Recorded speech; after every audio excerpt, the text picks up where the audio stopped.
Tonight, we're going to talk about the fastest humanity could realistically establish a permanent colony on the moon. And when I say realistic, I don't mean optimistic. I mean what the engineering actually allows if everything goes roughly right. Picture what that actually looks like. Not the gleaming white domes from science fiction. Not a city under a glass bubble with trees and fountains. What you're actually looking at is a cluster of cylindrical habitat modules, half buried under grey regolith, pressurized tunnels connecting them, solar panels stretched across a crater rim catching sunlight that never quite sets, a nuclear reactor sitting a safe distance away, humming through the 2-week lunar night, airlock doors, dust everywhere. It's industrial, it's cramped, it works. That is what a real lunar colony looks like in its early years, and the engineering to build it exists right now.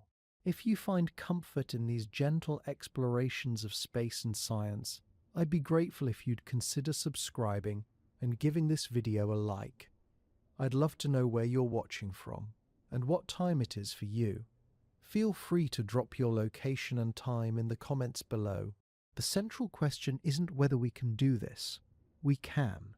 The question is how fast. And that distinction matters enormously, because the answer is not 50 years from now. Governments and private companies are talking about permanent human presence on the moon by 2033. That's not a dream someone sketched on a whiteboard. That's a funded program with hardware already built and tested. NASA's Artemis 2 mission completed in April 2026. The Space Launch System flew. The Orion capsule worked. The foundational pieces of the fastest credible timeline are already in motion. 2033 is 8 years away. Think about what 8 years actually is. It's less time than it took to go from the first iPhone to the iPhone 7. It's less time than it took to build the International Space Station from first module to operational facility. 8 years is not a long time when you have the budget, the technology, and the political will moving in the same direction. And right now, for the first time in decades, all three of those things are aligned. Here's what most people don't fully grasp yet. The moon isn't just a destination, it's a position. Whoever establishes a permanent functioning base there first doesn't just get a scientific outpost. They get control over the most strategically valuable piece of real estate in the inner solar system. The lunar South Pole sits on top of confirmed water ice deposits. Water ice becomes drinking water. It becomes breathable oxygen. It becomes rocket propellant. A base that can manufacture its own propellant becomes a fueling hub for everything heading deeper into space.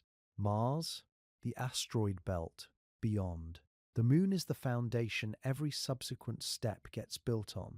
That's not poetry. That's orbital mechanics and resource economics. The Outer Space Treaty says no country can claim the moon as sovereign territory. But the treaty doesn't say anything particularly clear about who gets the resources in the ground, or who controls the infrastructure already built. The country or the company that pours the first foundation, that drills the first ice, that establishes the first continuous human presence, they write the practical rules. Everyone who arrives later negotiates with what already exists. That dynamic has played out on every frontier in human history. There's no reason to think it works differently 239,000 miles up. This is why the timeline is not an abstract engineering question. It's a strategic one. China has stated ambitions for lunar bases in the 2030s. Their Chang'e program has already landed on the far side of the moon. Russia is partnered with them. The United States is running Artemis. SpaceX is building Starship, a vehicle that can deliver 100 metric tons to the lunar surface in a single mission. Blue Origin is developing its own lunar lander. More than 20 private companies are building the pieces. The race is real, and it is already running. So what we're going to do is walk through every phase of this process. The transportation, the habitat construction, the power systems, the water extraction, the robots that go first, the humans that follow, all of it. What's actually achievable? what the hard constraints are, and where the timeline is most likely to slip. And understanding that answer changes how you see everything happening in space right now. The Moon sits about 239,000 miles from Earth, which sounds like a lot until you compare it to anything else worth visiting in the solar system. Mars, at its closest approach, is about 140 times farther away. That's not a rounding error. That's a completely different category of distance. A spacecraft heading to the Moon takes roughly 3 days to get there. A spacecraft heading to Mars takes somewhere between 6 and 9 months depending on the launch window. And the launch windows only open every 26 months. Miss one and you wait. 3 days versus 9 months is not an incremental difference in difficulty. It's the difference between a road trip and a voyage with no possibility of turning around. And it gets worse the farther out you go. Jupiter is more than 400 million miles from Earth at closest approach. Saturn even further. The outer solar system isn't just distant, it's effectively unreachable with current propulsion, unless you're willing to spend years in transit each way. The Moon, sitting just 3 light seconds from Earth, is practically in our backyard by any cosmic measure. Communication delays are minimal. An emergency on the Moon can receive a response from Earth in seconds. An emergency on Mars means waiting 20 minutes for your message to even arrive. But proximity is only part of why the Moon matters. The other part is gravity, and this is where it gets interesting. Earth's gravitational pull is the single biggest obstacle to reaching anywhere in the solar system. Getting off this planet requires enormous energy. The rockets sitting on launch pads weigh thousands of tons, and the vast majority of that mass is propellant just to escape Earth's gravity well. It's expensive and inefficient, and there's no way around it as long as you're launching from Earth's surface. The Moon's gravity is about 1/6 of Earth's.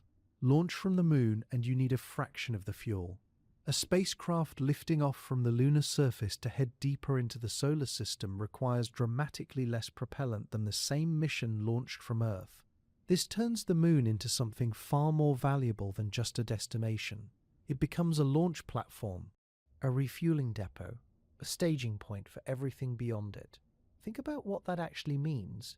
If you could manufacture rocket propellant on the Moon and store it there, spacecraft heading to Mars could stop at the Moon, refuel, and continue with a full tank instead of carrying all that propellant up from Earth at enormous cost.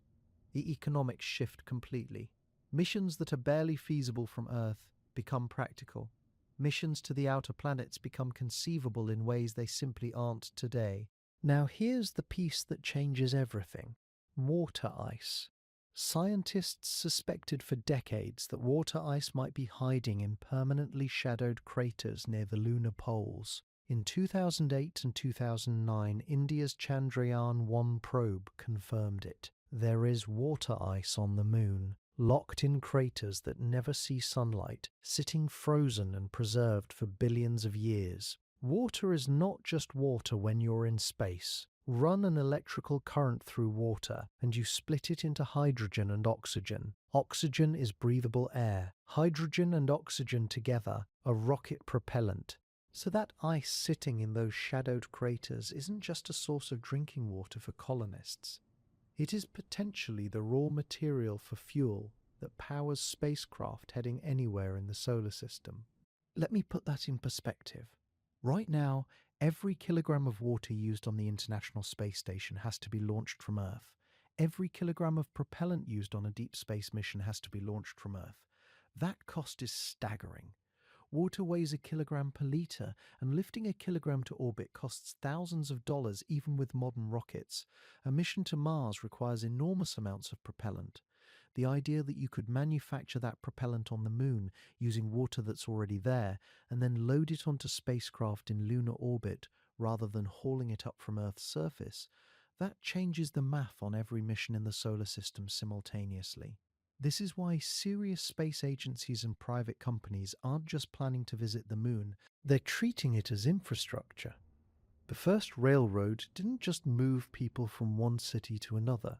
It changed which cities mattered, which routes became viable, which industries became possible.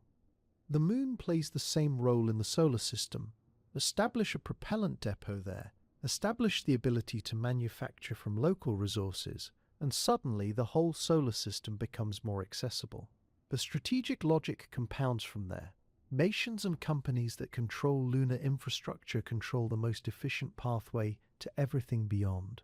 Whoever builds the refueling capacity, whoever secures the water ice deposits, whoever establishes reliable transport between Earth and lunar orbit, those entities have a structural advantage in every mission that follows. Not just on the Moon, but to Mars, to the asteroid belt, to wherever humans decide to go next. The Moon is close enough to be reachable with technology we already have.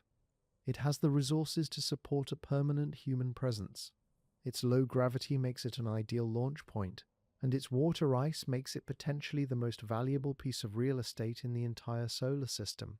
Without the Moon as a stepping stone, everything else in the solar system becomes exponentially harder to reach. Before you can put a single human on the Moon permanently, you need to solve about a dozen problems simultaneously, and failing at any one of them is fatal. That's not an exaggeration. It's not a dramatic framing. It's just physics. The Moon has no atmosphere, no magnetic field, no liquid water on the surface. The temperature swings from negative 173 degrees Celsius at night to 127 degrees during the day. That's a 300-degree range on a single world, in a single location. Engineers designing lunar habitats don't get to pick one extreme and build for it. They have to build for both. And then there's the radiation. Without Earth's magnetic field to deflect charged particles from the Sun, the lunar surface receives constant bombardment, not occasional, constant. A colonist living unshielded on the surface would absorb a dangerous radiation dose in a matter of weeks. So you need shielding, serious shielding, and you need it before anyone sets foot there permanently. Start with air. There is none. The Moon has what's called an exosphere, a few stray molecules clinging weakly to the surface, not remotely enough to breathe.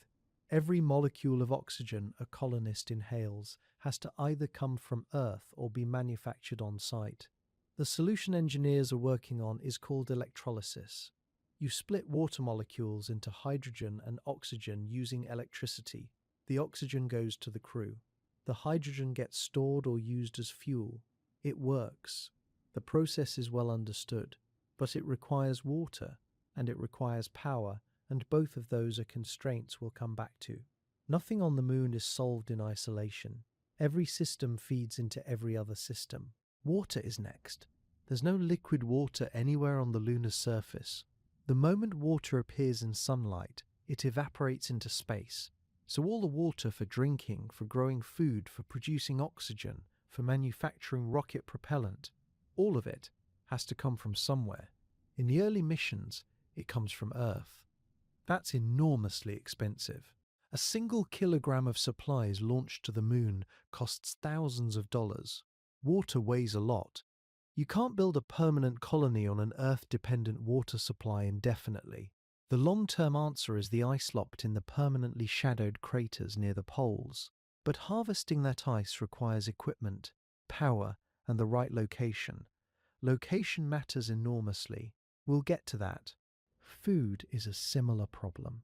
Early colonists eat packaged supplies launched from Earth. That works for short rotations. It does not work for a true colony. Eventually, the base needs to grow some of its own food. Hydroponics and aeroponics, growing plants in controlled environments without soil, are the leading approaches. They're not science fiction. They're already used in commercial farming on Earth. Plants grown this way also produce oxygen and absorb carbon dioxide, which means a food system and a life support system start to overlap. That's the kind of efficiency you need when every kilogram of mass matters. Pressure is something most people don't think about. The Moon has essentially zero atmospheric pressure. Step outside without a suit, and your blood would boil. Not metaphorically, literally. The habitat has to maintain roughly 1 atmosphere of pressure continuously, with no leaks, no failures, no gradual seepage. Every seal, every joint, Every window has to hold. And then there's the dust. Lunar dust is unlike anything on Earth. It's not soft and rounded the way beach sand is. Billions of years of meteorite impacts have ground the lunar surface into powder. No wind, no water erosion. The particles are sharp and angular at a microscopic level. They're also electrostatically charged by solar radiation, which means they cling to everything. Apollo astronauts were on the moon for a few days. They came back with suits clogged so badly the seals were struggling. A permanent colony needs systems that last months and years. Dust gets into mechanical joints, it abrades seals, it coats solar panels. Engineers are working on electrostatic repulsion systems to keep dust off surfaces, and on dust-resistant materials for suits and airlocks. No perfect solution exists yet. Power is the constraint that governs everything else. You can't run electrolysis without electricity. You can't heat the habitat without electricity. You can't run water extraction equipment, food production systems, communication arrays, or scientific instruments without a continuous supply of power. Solar panels work during the lunar day, but the lunar day lasts about 14 Earth days, and then the lunar night lasts another 14, 2 weeks of darkness. Solar panels go to zero. Everything that depends on them goes with it. The answer being developed is nuclear. NASA's fission surface power program is working on compact reactors that can run continuously regardless of sunlight. They're heavy, they're complex. They add regulatory challenges, but they're the only way to guarantee power through the night, and without power through the night, you don't have a permanent colony. You have a base that shuts down every 2 weeks and hopes nothing critical fails. Radiation shielding is the problem that determines what the habitat actually looks like. A pressurized dome with thin walls doesn't cut it. The most practical solution is regolith, the loose rock and soil covering the lunar surface. You pile it on top of and around the habitat, meters of it. That mass blocks the particles that would otherwise accumulate in colonists' bodies over months and years. It also helps with temperature extremes. Buried or heavily covered structures are thermally stable in a way that surface structures never are. This is why the habitats people will actually live in won't look like gleaming science fiction domes. They'll be dug in, covered, buried under the moon's own ground. That's not a failure of imagination. That's the correct engineering answer. Every one of these systems, air, water, food, pressure, power, radiation protection, thermal management, dust mitigation, has to work at the same time. They have to work for years. They have to work when something breaks and the crew has to fix it without running to a hardware store. And here's what ties all of this together. The location of the base determines how tractable every one of these problems actually is. Near the equator, you get the full 2-week night, with no workaround for power. You get no access to water ice. You get the maximum temperature swings. Every problem gets harder. Pick the wrong location and half of these problems become unsolvable, which is exactly why every serious lunar base proposal in the last decade has pointed to the same place. Chandrayaan-1, India's first lunar probe, confirmed in 2008 what scientists had suspected for years. There is water ice locked in the permanently shadowed craters at the moon's south pole. That discovery didn't just answer a scientific question, it changed the entire strategic calculation for lunar colonization. Before that confirmation, building a permanent base anywhere on the moon meant shipping every drop of water from Earth, every liter of drinking water, every molecule of oxygen, every unit of rocket propellant, launched from the surface of a planet with significant gravity at enormous cost. The economics were essentially impossible at any meaningful scale. Water ice at the South Pole changed that. Suddenly the moon had a resource, not a theoretical one, a confirmed measurable deposit, sitting in craters that haven't seen sunlight in billions of years. Here's what makes those craters special. The moon's axial tilt is almost nothing, about 1.5 degrees compared to Earth's 23.4 degrees. That means the sun never rises high above the horizon at the poles. The bottoms of deep polar craters sit in permanent shadow, not seasonal shadow, permanent. The sun has never touched the floor of some of these craters in the entire history of the solar system. Temperatures down there drop to around negative 250 degrees Celsius, colder than Pluto, cold enough that water ice deposited billions of years ago by comets and asteroid impacts is still sitting there, frozen solid, waiting. Shackleton Crater is the most discussed of these sites.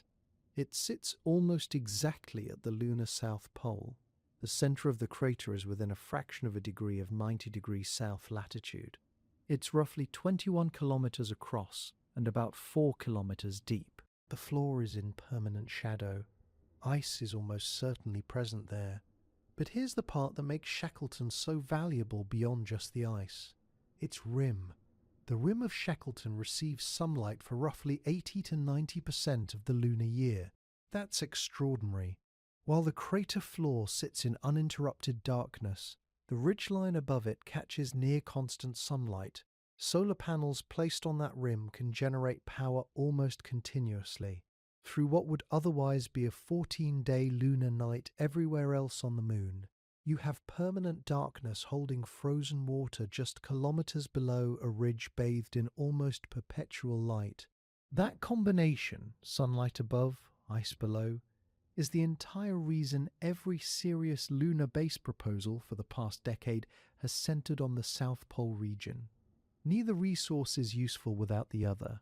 Ice without power means you can't extract or process it.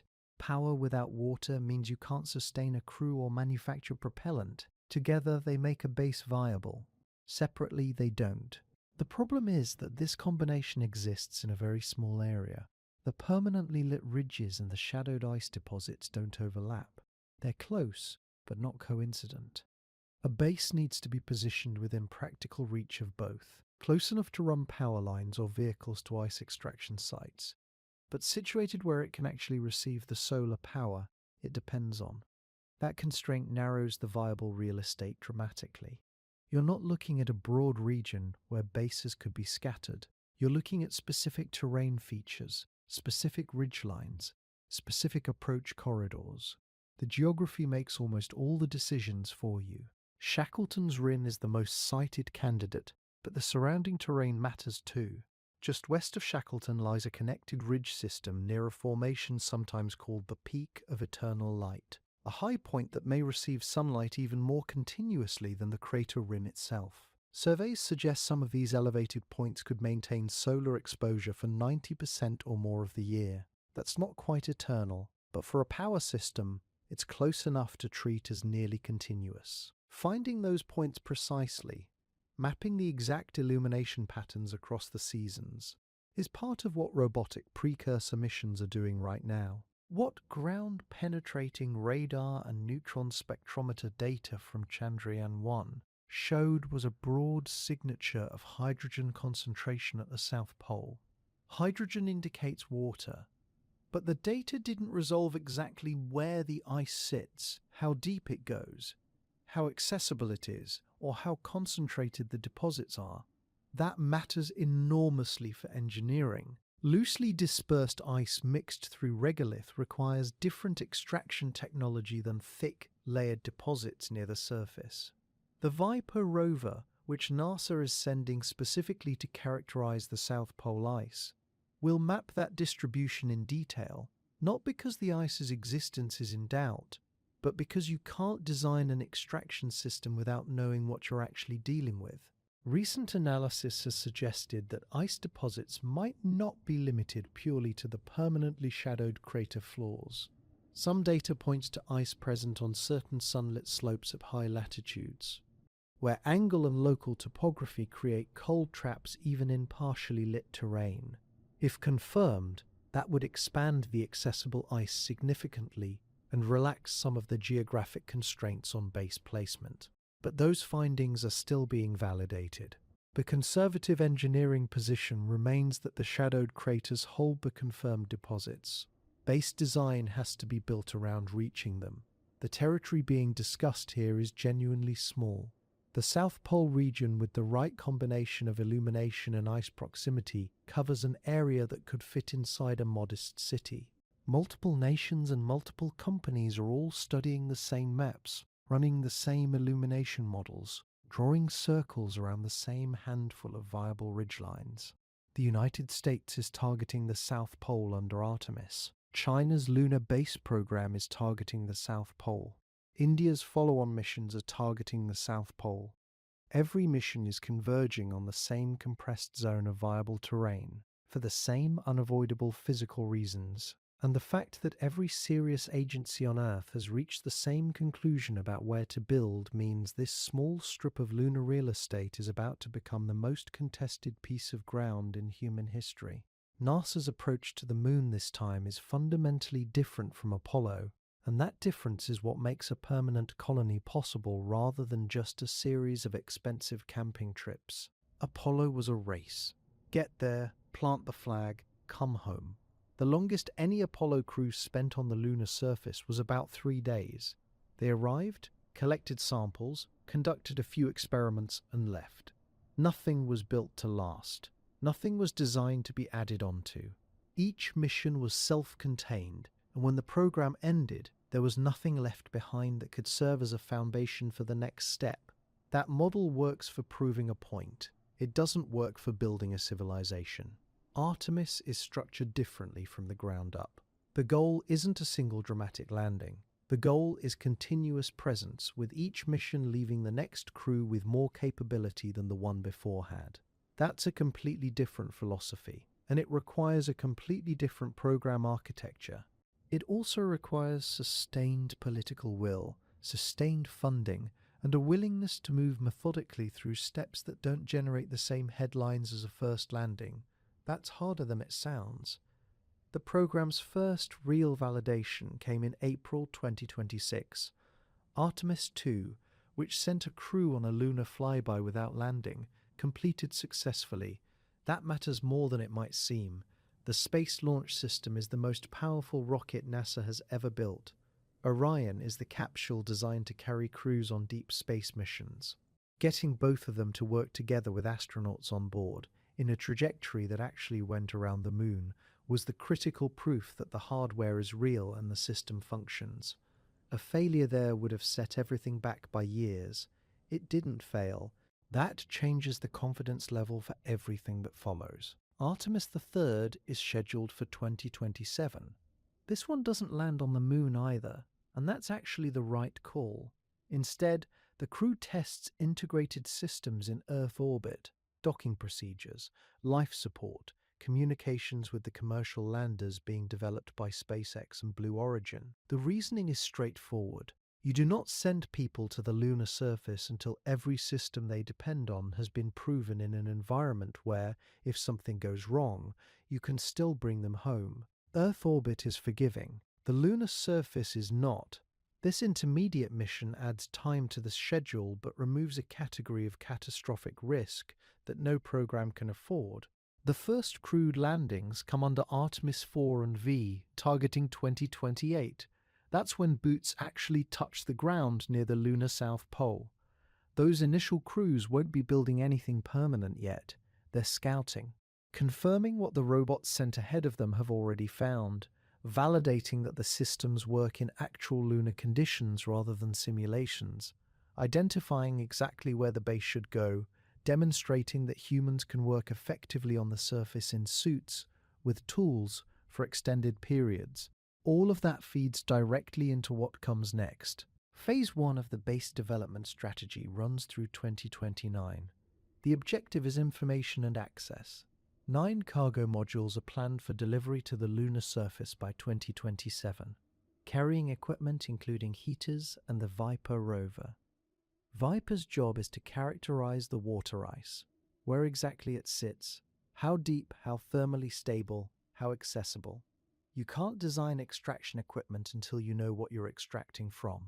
Phase 1 answers those questions while simultaneously proving that cargo can be reliably delivered to the South Pole and that humans can follow. Securing reliable access sounds administrative. It isn't. It means you have tested the transportation chain enough times that it doesn't fail unpredictably. Phase 2 runs from 2029 to 2032. This is initial operating capability. Habitat modules get deployed, power systems come online, The base starts functioning as a place where humans can live and work, not just visit. Nuclear generators arrive to carry the base through lunar nights. Water extraction equipment begins operating at pilot scale. The crew size grows. The rotation schedule becomes more regular. By the end of Phase 2, the base should be capable of supporting continuous human presence, even if conditions aren't comfortable by any Earth standard. Functional, not luxurious. Safe, not spacious. Phase 3 begins in 2032 and runs indefinitely. This is where semi-permanent crew presence becomes the norm. People are on the moon continuously. The base expands. ISRU operations scale up. The outpost starts generating some of what it needs rather than importing everything. Phase 3 doesn't have a hard end date because it transitions into colonization itself, the point where the base is no longer an experiment but an established human installation. The total program cost is in the range of $24 billion. That's a significant number, even by government program standards. It's also spread across years and between NASA, its commercial partners, and international contributors. The Artemis Accords have pulled in partner nations who bring their own funding and capabilities. Japan's JAXA is developing a pressurized rover expected by 2032. European contributions include elements of the Orion service module. The cost of the program is real, but it's not one agency writing one check. It's distributed, which also means it's more politically durable than a purely NASA-funded effort. There is a problem the program hasn't solved, and it would be dishonest to leave it out. The Aerospace Safety Advisory Panel, the independent body that reports to NASA and Congress on safety and management, expressed concern in its 2025 annual report. The complexity of the human landing systems, specifically the commercial landers being developed by SpaceX and Blue Origin, and the delays those systems have experienced, raised enough concern that the panel said the timeline and feasibility of the crewed lunar landing mission were in doubt. As of early 2026, key certification reviews haven't happened yet. The panel doesn't make these statements casually. What that means in practice is that the 2028 crewed landing target is achievable if the lander development programs hit their remaining milestones without further major slippage. It is not guaranteed. The shuttle program's history and the commercial crew program's history both demonstrate that qualifying a new spacecraft system for human use almost always takes longer than the initial schedule suggests. That's not pessimism, it's pattern recognition. The Artemis timeline is aggressive. Aggressive timelines get compressed by technical reality. None of that means the program fails. It means the dates might shift. A 2029 or 2030 landing instead of 2028 still gets humans to the South Pole within the window where Phase 2 can proceed meaningfully. The phase structure is resilient to some delay because the phases are designed to build on each other, not to hit arbitrary calendar targets. The goal is continuous presence by 2033. Whether that 2033 date holds depends almost entirely on what happens in the next 3 years.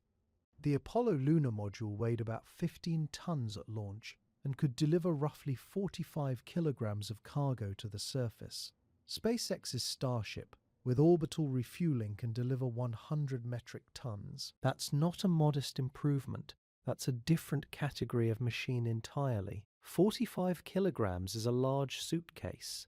100 metric tons is a fully loaded semi-truck. The difference between those two numbers isn't just bigger. It changes what lunar colonization actually means in practice. With the Apollo lander, you could bring instruments, rock samples, a small rover, and whatever fit in an extremely constrained cargo manifest. With Starship, you can ship a complete habitat module, a water extraction system, a nuclear power unit, a pressurized rover, all of it in a single mission. That's not incremental progress. That's the reason people are now talking about permanent bases instead of 3-day camping trips. Let me put the scale another way. The entire payload capacity of the Apollo lunar module was roughly the weight of a grown adult. Starship's lunar payload capacity is roughly the weight of a loaded Boeing 737. Every time Starship lands on the moon, it can deliver the equivalent of a small factory's worth of equipment. For a colonization program, that changes the math on almost everything. Instead of needing dozens of carefully rationed flights to build up basic infrastructure piece by piece, you can deliver functional systems in bulk and begin operations far sooner. Starship's role in the Artemis program is specific. It is the human landing system, the vehicle that takes crew from lunar orbit down to the surface and back up again. NASA selected SpaceX's Starship for that contract over other competitors, which means the Artemis crewed landings are directly dependent on Starship being ready and qualified. Artemis 4 and V, currently targeting 2028, are built around Starship as the lander. There is no backup lander waiting in reserve for those missions. If Starship is ready, the missions fly. If it isn't, the timeline shifts. The 2028 plan includes an uncrewed Starship prototype landing near Shackleton Crater at the lunar South Pole. This test mission isn't just a demonstration, it's a functional delivery run. The vehicle will carry cargo, test landing systems in the actual lunar environment, and validate the processes that crewed missions depend on. Shackleton Crater sits right at the geographic heart of where a permanent base needs to be built. An uncrewed Starship landing there in 2028 would be the first piece of heavy infrastructure arriving at the future colony site. Elon Musk has said publicly that a lunar city could exist within a decade. He has posted on social media that SpaceX has shifted focus toward building what he described as a self-growing city on the moon. Timelines from Musk have a well-documented pattern of aggressive optimism. The company has achieved things people said were impossible, and it has also missed dates by years. Both things are true simultaneously. What matters for the colonization timeline isn't whether Musk's 10-year city claim is accurate. It almost certainly isn't, at least not at the scale the phrase implies. What matters is that SpaceX is genuinely building toward lunar infrastructure as a near-term operational goal, not a theoretical future one.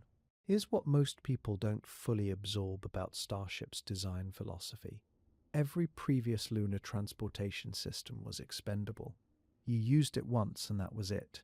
The Saturn V that launched Apollo 17 doesn't exist anymore. The lunar module that brought the crew home was left in orbit and eventually crashed. Every mission required building an entirely new vehicle from scratch. Starship is designed to fly, land, refuel and fly again, the same vehicle, the same engines. Over and over. What that means economically is profound. The first Starship mission to the moon is expensive because of all the development costs baked into it. But the 20th mission is much cheaper. The 50th mission is cheaper still. You're paying for fuel and operations, not for a brand new spacecraft each time. This changes the economics of colonization in a way that's hard to overstate. Building a permanent base requires sustained supply lines. You need to keep delivering equipment, spare parts, food, crew rotations, and new systems for years. Under an expendable model, each delivery costs hundreds of millions of dollars in vehicle costs alone. Under a reusable model, the vehicle cost eventually drops towards something closer to the operating cost of an aircraft. Not immediately, and not all the way to airline economics, but directionally, the cost per kilogram to the lunar surface drops with every flight, as development costs get amortized across a growing fleet. The on-orbit refueling piece deserves its own attention.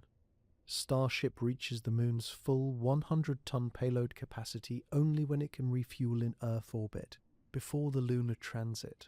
This requires tanker Starships to launch separately, rendezvous in orbit and transfer propellant. It's technically demanding. It requires multiple launches to execute a single high-capacity lunar delivery. But it also means that the same rocket family handles the entire mission: Earth launch, orbital refueling, lunar transit, landing, return. You're not building a separate vehicle for each phase of the journey. What SpaceX has demonstrated in recent years is that the core vehicle works. Starship has completed successful integrated flight tests. It has demonstrated orbital class performance. It has landed booster stages with mechanical arms, which was considered essentially impossible by much of the aerospace industry before SpaceX did it. The remaining milestones, full-on orbit refueling, lunar qualified life support systems, crewed flight certification, are hard, but they're engineering problems with known approaches, not fundamental unknowns.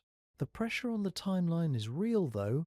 NASA's Aerospace Safety Advisory Panel has already flagged that complexity and delay in the human landing system cast doubt on the schedule. Neither the demonstration milestones nor the design certification reviews were complete as of early 2026. There is a gap between where the program needs to be and where it currently is. That gap has to close before 2028 if crewed landings stay on schedule. That reusability is the economic engine behind rapid colonization, but it only works if Starship achieves the reliability milestones it still needs to hit. SpaceX isn't the only company building a vehicle to land humans on the moon, and that matters more than most people realize. Blue Origin has been developing its Blue Moon lander for years. It's a large cargo and crew lander designed specifically for the lunar surface. NASA awarded Blue Origin a contract to compete alongside SpaceX for crewed Artemis missions, meaning both companies now have real skin in the game. Two independent human landing systems, two separate development paths, two teams racing toward the same target date. NASA also handed Blue Origin contracts worth $234 million each for lunar terrain vehicles.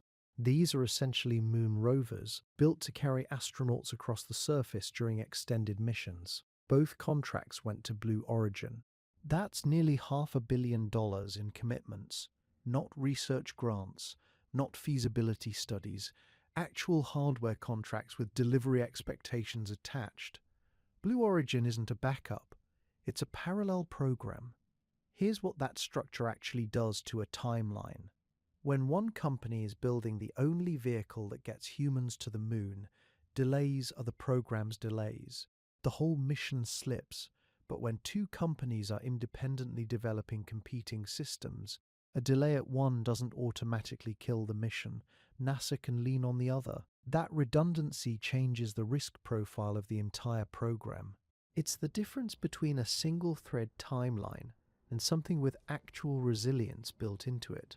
But the effect goes deeper than just backup capability. Competition changes behavior. When SpaceX knows Blue Origin is moving, SpaceX moves faster. When Blue Origin knows Starship is ahead on testing, Blue Origin pushes harder. Both teams are watching each other. Both teams know that falling too far behind means losing future contracts. That pressure is real, and it produces results. We already saw this play out with commercial crew. For years, NASA flew its astronauts to the International Space Station aboard Russian Soyuz rockets. Then it ran a competitive program, awarding development contracts to Boeing and SpaceX.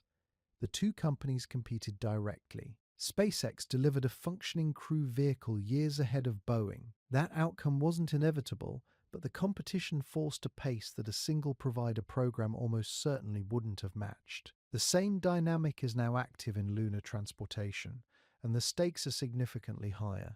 Now, extend that logic beyond just landers. More than 20 private companies are currently developing specialized capabilities for lunar operations. Some are building habitats, some are working on power systems, some are focused on communications infrastructure, some are developing in-situ resource utilization hardware.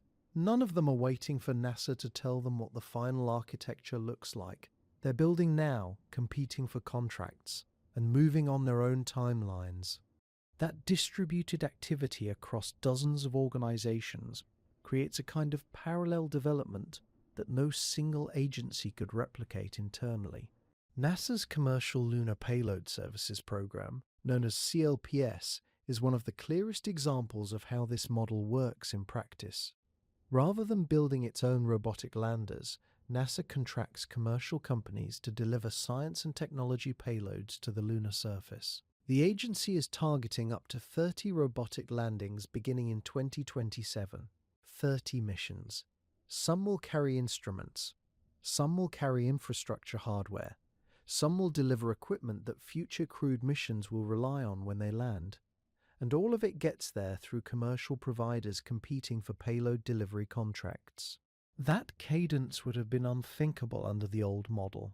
Apollo required the full weight of the federal government to put 12 men on the moon across 6 missions over 3 years. The CLPS program aims to deliver 30 separate payloads in roughly the same window, using commercial providers that bear most of their own development costs. The economics are completely different. The pace is different. What drives this is a structural shift in how space exploration gets funded and managed. NASA doesn't have to own the rocket, the lander, the rover, or the habitat. It sets requirements, awards contracts, and manages integration. The private sector competes to build the pieces. That model pulls in private capital alongside government funding, multiplying the total investment in the program without multiplying the NASA budget. Companies invest their own money when they see a commercial future in what they're building. That's the part that changes everything about speed. Government programs are constrained by annual appropriation cycles, administration changes, and political priorities that shift every few years. Private companies are constrained by market timing and competitive position.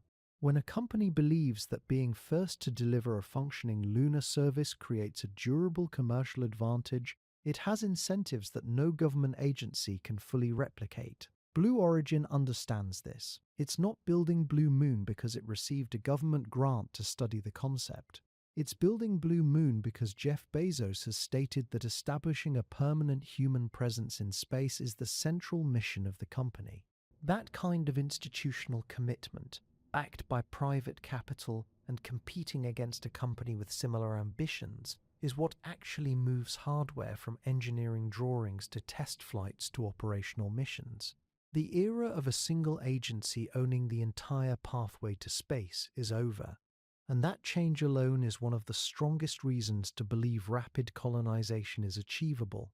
The fastest path to a human colony on the moon is not to send humans there first.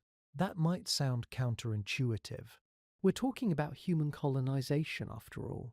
But think about what happens when you send people to an empty surface with no infrastructure. No power grid, no prepared landing areas, and no mapped resources. They spend most of their time just trying to survive. Every hour a human spends on the moon costs an enormous amount of money. Every system they operate has to work perfectly because there's no margin for error. If the first crew has to build everything from scratch while also keeping themselves alive, you've dramatically slowed the timeline down, not sped it up. The fastest way to get humans living on the moon is to have robots go first, build what they can, leave the humans a base to walk into. NASA understands this. The plan calls for sending 9 cargo modules to the moon by 2027. These aren't just supply drops. They carry heaters, scientific instruments, and critical infrastructure components. They are the foundation layer of a base that humans will eventually occupy. You send the equipment ahead, you establish power, you begin understanding the surface. Then humans arrive to a situation that is already partially under control. That sequence matters enormously. It's the difference between a crew that spends its first month surviving and a crew that spends its first month actually building something. One of the most important robotic missions in this sequence is Viper, the Volatiles Investigating Polar Exploration rover. Its job is to go to the lunar South Pole and figure out exactly where the water ice is, how deep it sits, how thermally stable it is, whether it can actually be extracted with practical equipment. That last part is critical. Scientists confirmed water ice exists at the poles years ago. What they don't yet know in precise detail is how accessible it is. Is it a thick, mineable layer just beneath the surface? Is it dispersed in tiny concentrations spread through the regolith? Is it locked in permafrost that requires enormous energy to extract? The answers to those questions determine whether you invest in a large-scale water extraction system or a completely different architecture. You don't build the infrastructure before you know the answers. Viper goes first and gets them. This is not a small distinction. If you commit to an extraction system based on incomplete data and the ice turns out to be far less concentrated than hoped, you've shipped billions of dollars of wrong equipment to the moon. Viper's data shapes every major infrastructure decision that follows. It is one of the highest leverage missions in the entire colonization sequence, even though it never carries a single human being. Beyond Viper, the QES program, Commercial Lunar Payload Services, is targeting up to 30 robotic landings starting in 2027. 30 separate missions carrying science instruments, technology demonstrations, rovers, and precursor hardware. Each one adds to the knowledge base and the physical infrastructure on the surface. Some of these missions will be testing landing systems that later carry humans. Some will be delivering equipment that stays operational for years. The cadence is the point, not one big dramatic mission, but a steady drumbeat of deliveries that systematically builds capability on the surface before any human ever steps out of a lander. Robots can also do something that early human crews simply cannot: work continuously. A human crew has sleep requirements, exercise requirements, caloric needs, and psychological limits. A robotic system can operate through the lunar day around the clock, grading landing pads, surveying terrain, placing equipment, running diagnostics on deployed systems. A robotic system doesn't need a pressurized habitat. It doesn't need a functioning air supply. The moon's hostility, which is the central challenge for human colonists, is largely irrelevant to a well-designed robot. This means robots can prepare the surface during conditions where no human crew could safely operate. Think about what a landing pad actually requires. The lunar surface is covered in loose regolith. When a rocket engine fires near it, that regolith turns into a high-velocity spray of abrasive particles that can damage anything nearby.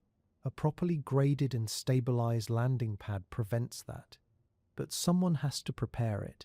Sending humans to grade a landing pad before they have a stable base is dangerous and inefficient. Sending a robotic system to do it before the first human landing means that when the crewed lander arrives, it touches down on a prepared surface. That's the kind of work robots can do ahead of time that compresses the human timeline by months. Japan's JAXA is contributing a pressurized rover to this effort, developed in partnership with Toyota and expected to be ready around 2032. A pressurized rover is effectively a mobile habitat on wheels. Astronauts can operate inside it without wearing suits. That dramatically extends how far they can range from the base and how long they can work on any given excursion. Toyota's automotive engineering background brings something different to the problem: durability. Reliability over tens of thousands of kilometers of operation. Mechanical systems designed to keep working under continuous use. That rover becomes one of the primary exploration tools during the early human occupation phase. But it's being built and tested now, years before the crew that will use it arrives. The entire logic of this phase comes down to one principle. A base that is ready for humans arrives faster than humans who arrive and have to build it themselves. Every robot sent ahead is buying time, buying capability, and buying safety margin for the eventual human crew. The robots don't replace the humans. They make the human phase viable and compressible in ways that simply aren't possible otherwise. By the time the first permanent crew arrives, the goal is for them to step into a base that is already partially functional, not a barren surface with supplies in crates. Water on the moon isn't just about keeping astronauts hydrated. It is the single resource that determines whether a lunar colony is economically viable or permanently dependent on Earth. Everything we've talked about so far, the robots, the cargo runs, the carefully placed infrastructure, it all assumes there's something worth building toward. Water ice is that something.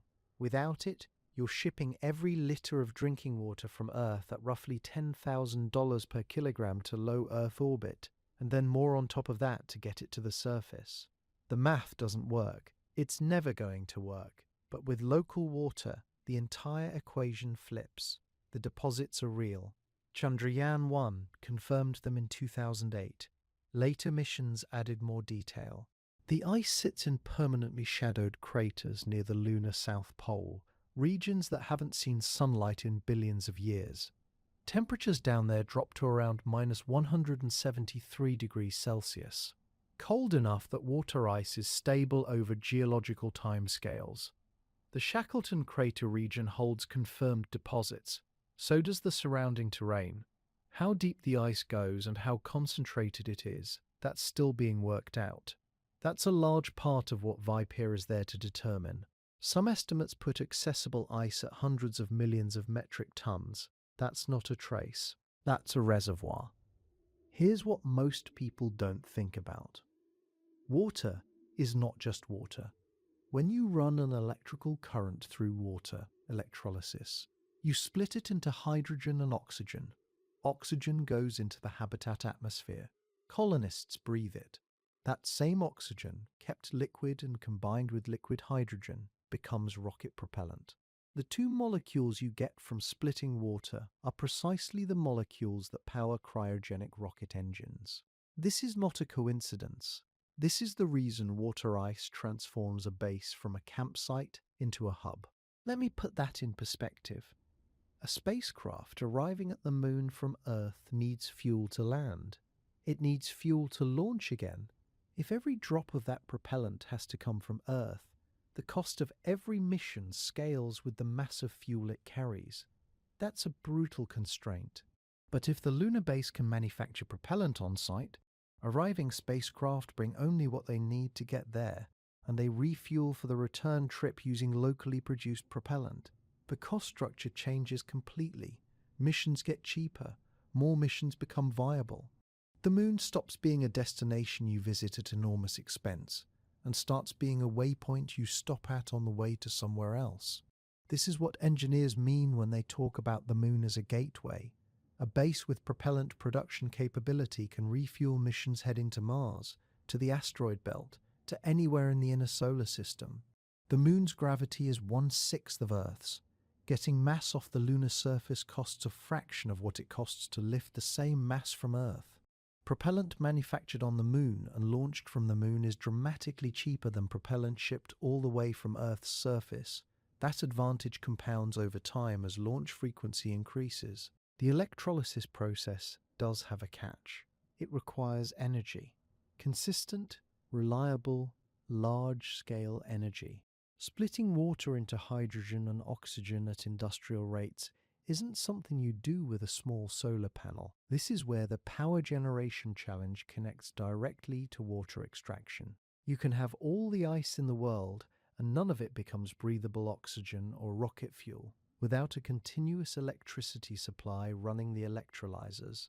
The two problems are linked: solve power and water extraction scales. Fail to solve power and the ice might as well not be there. Now here's something recent that changes the accessibility picture significantly. Early assumptions about lunar water ice were fairly conservative. The thinking was that ice only survives in permanently shadowed regions, the deep crater floors that never see sunlight. If that's true, extraction is difficult. You're working in extreme cold, in permanent darkness, with equipment that has to function at temperatures colder than Pluto's surface. That's solvable, but it's hard.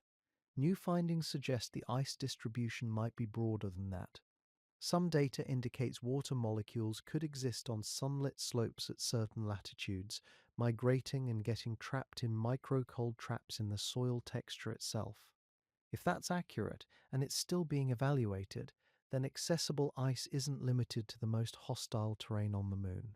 That matters enormously for the practical engineering of extraction systems. The economic math underneath all of this is stark. Shipping water from Earth to the lunar surface costs something in the range of tens of thousands of dollars per kilogram when you account for the full logistics chain. A colonist needs roughly 2 to 3 liters of water per day for drinking alone. Add in water for food preparation, hygiene, and oxygen generation, and the consumption rate climbs fast. A 6-person crew over a year needs thousands of liters. At Earth shipping costs, that's a number so large it makes the program unsustainable at any realistic scale. Local water production doesn't just reduce that cost, it eliminates it. What was an ongoing consumable expense becomes a one-time infrastructure investment. The first extraction systems won't produce at industrial scale. There'll be pilot operations, validating the process, characterizing the deposit, working out the engineering details of operating drilling and heating equipment in perpetual shadow at extreme cold. But even a modest pilot producing a few tons of water per year demonstrates the concept. It proves the economics. It justifies the next larger system. And each generation of extraction equipment produces more than the last. This is the same scaling logic that drove every industrial revolution on Earth. Start small, prove it works, build bigger. By the time a lunar base reaches Phase 3, semi-permanent crew presence in the early 2030s, the goal is to have water extraction operating at a level that at minimum supplements the Earth's supply chain and ideally begins to replace it. Full propellant manufacturing probably comes later. It requires more power, more equipment, and more refined processing than early extraction operations. But once it's running, the character of the base changes entirely. It's no longer a place that consumes resources sent from Earth. It's a place that produces something the rest of the solar system needs. A base that manufactures its own propellant doesn't just sustain itself, it becomes the fueling depot for everything that comes after. The first structures humans will actually live in on the moon will look nothing like the gleaming domes of science fiction. No curved glass towers, no open atriums with Earth hanging in the window. What the first colonists will actually inhabit looks closer to a buried pressure vessel wrapped in dirt, functional, cramped, and deliberately humble. That's not a failure of ambition. That's what the engineering actually demands when you take the lunar environment seriously. The most practical near-term habitat design is inflatable. That sounds fragile, but the reasoning is straightforward. A rigid metal cylinder is heavy and fixed in size from the moment it leaves Earth. An inflatable module packs down small enough to fit inside a rocket fairing, launches at a fraction of the mass, expands to a much larger pressurized volume once it reaches the surface. Bigelow Aerospace demonstrated the core concept on the International Space Station years ago. The module held pressure. It handled micrometeorite impacts. It worked. The challenge for the moon is what comes after inflation, because an inflated fabric shell sitting on the lunar surface is not enough protection by itself. Radiation comes straight through. Micrometeorites come straight through. You need shielding. And the only practical shielding available in large quantities on the moon is regolith. The regolith gets piled on top. That's essentially the plan. Robots move lunar soil over and around the habitat until there's a meter or more of coverage on every exposed surface. A meter of regolith cuts radiation exposure to acceptable levels. It also provides thermal insulation against the extreme temperature swings that would otherwise stress the habitat shell constantly. The structure underneath can be a simple inflatable tube because the regolith is doing the heavy work. It's not elegant. It looks like a buried mound from the outside. But it works, and it works with materials already present on the surface in essentially unlimited quantities. The construction method rated highest for near-term practicality is regolith bagging. Not 3D printing, not sintering, not any of the more technically sophisticated approaches. Bagging. Robots fill bags with lunar soil. The bags get stacked into walls and berms around habitat structures. The technique requires less energy than 3D printing and less specialized equipment than any thermal processing method. You don't need high temperatures. You don't need precise feedstock preparation. You need bags, a mechanism to fill them, and a robot to place them. The resulting structures aren't pretty, but they're structurally sound and they scale quickly. Early base construction can proceed at meaningful speed, even before the more advanced manufacturing capabilities are fully operational. 3D printing with lunar regolith is still being developed, and it will eventually matter enormously. The basic concept is that you melt or bind regolith particles into solid forms using heat or chemical binders. Then deposit those forms layer by layer to create structural components. Robotic systems can work autonomously, constructing walls, landing pads, and road surfaces without waiting for human supervision. The challenge right now is energy. Melting regolith takes significant heat. That requires significant power, and power on the early moon is a tightly constrained resource. As power systems scale up over successive missions, 3D printing becomes more viable. The first habitats won't be printed. The ones built in the mid-2030s probably will be, at least in part.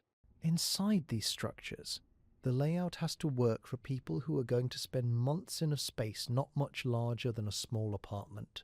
Airlocks come first, multiple of them, ideally. This was because an airlock failure that leaves you unable to exit or enter is a life-threatening event, and you don't design critical systems without redundancy. Past the airlocks, the usable interior divides into sleeping quarters, a shared work and laboratory area, a medical bay, exercise equipment, some kind of food preparation space. Every cubic meter matters. The design philosophy comes closer to submarine architecture than anything else. Everything serves a function, storage is built into every surface. Private space is minimal but not zero. This was because privacy turns out to be psychologically essential for people living in close confinement for extended periods. The psychological dimension is real, and it doesn't get enough attention in the engineering discussions. People living in a sealed habitat on the moon can't go outside without a spacesuit. They can't call home and have a conversation. The one-way communication delay between Earth and Moon is about 1.3 seconds. That sounds minor, but makes natural conversation stilted. More importantly, anything serious, a medical question, a technical problem, a decision that needs mission control input, involves a back and forth that takes time and creates stress. Colonists will be largely self-reliant in ways that no one in low Earth orbit has ever had to be. The habitat design accounts for this by ensuring crew members have meaningful work, defined private time, enough physical space to avoid constant sensory proximity to their crewmates. Get that wrong, and crew cohesion degrades in ways that compromise the mission regardless of how well the mechanical systems are working. The first habitats will be landed pre-deployed or assembled quickly after arrival, not built from scratch by the arriving crew. The goal is that astronauts land into something already pressurized and at least partially functional. That means robotic systems set up initial habitat modules before humans arrive, a critical sequencing choice that compresses the danger window considerably. A crew that lands into a ready habitat is in a fundamentally safer position than one that has to construct its own shelter in suits under time pressure. Early habitats will be austere. They'll have the systems needed to keep people alive and working, and not much more. The walls will be functional, not comfortable. The light will be artificial and managed carefully because circadian rhythm disruption is a real operational hazard in an environment with no natural day-night cycle to anchor human biology. What changes over successive missions is accumulation. Each mission brings additional modules, improved systems, more redundancy, better equipment. A habitat that starts as a single inflatable tube with a regolith mound over it eventually connects to a second module, then a laboratory, then a pressurized tunnel linking everything together. The base doesn't get built in one mission or two. It grows the way any real settlement grows, incrementally with each addition making the next one easier. Every mission that follows adds to it. The base that looks like a rough outpost in 2033 could look like a real settlement by 2040. Every colonization plan, no matter how detailed, eventually runs into the same constraint: power. It doesn't matter how well you've designed the habitat. It doesn't matter how much water ice is sitting in the crater below. Every single system that keeps people alive on the moon, the heaters, the water extractors, the electrolysis units converting ice into oxygen, the communication arrays, the food production lights, the life support processors, every one of them draws power continuously, not occasionally, not on demand, continuously, around the clock, through every hour of every day. And on the moon, providing that kind of power is one of the hardest engineering problems in the entire colonization stack. Here's what makes it genuinely difficult. The moon has a day-night cycle, but nothing like Earth's. One lunar day lasts approximately 29.5 Earth days. That means roughly 14 Earth days of sunlight followed by 14 Earth days of complete darkness. During that 14-day night, surface temperatures drop to around negative 173 degrees Celsius. Your solar panels produce nothing. Your batteries, no matter how advanced, cannot store enough energy to carry a full base through 2 weeks of darkness while simultaneously running water extraction, habitat heating, and life support. The math doesn't work. You cannot solar panel your way through a lunar night, at least not with any technology close to what's deployable today. This is why nuclear power is not optional. It's the only viable path to continuous electricity on the lunar surface. NASA recognized this early. The agency has been developing a system called kilopower, a compact fission reactor designed specifically for planetary surface operations. The concept is straightforward. A small uranium fission core generates heat. That heat drives a Stirling engine. The engine produces electricity. A single kilopower unit can generate around 10 kilowatts of continuous power. That's not enormous. A 10 kilowatt reactor runs a modest set of life support systems and not much else. But the design is modular. You deploy several units together. Suddenly you have 40 or 50 kilowatts of continuous baseload power that doesn't care whether it's lunar noon or the middle of a 2-week night. NASA has since expanded this work into what it now calls fission surface power development, targeting systems in the range of 40 kilowatts per unit for early lunar deployment. The goal is to have reactor hardware ready to deploy alongside the earliest crewed missions in the Phase 2 timeline, somewhere around 2029 to 2032. Reactors would be placed some distance from the main habitat, connected by power cables. With enough separation that radiation from the reactor doesn't add to the dose, colonists are already managing from cosmic rays and solar events. Solar still plays a role, and an important one. The South Pole crater rims that receive near constant sunlight, the same rims that make the site attractive in the first place, can host large solar arrays during periods of illumination. This supplemental power significantly extends what the nuclear baseload can support. Think of the nuclear reactors as the floor.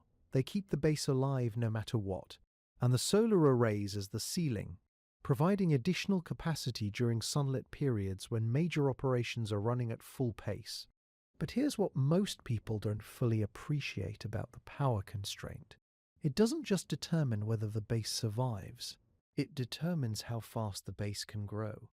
Water electrolysis, splitting water molecules into hydrogen and oxygen, is extremely energy intensive. Processing meaningful quantities of ice into propellant and breathable air requires sustained high-power draw.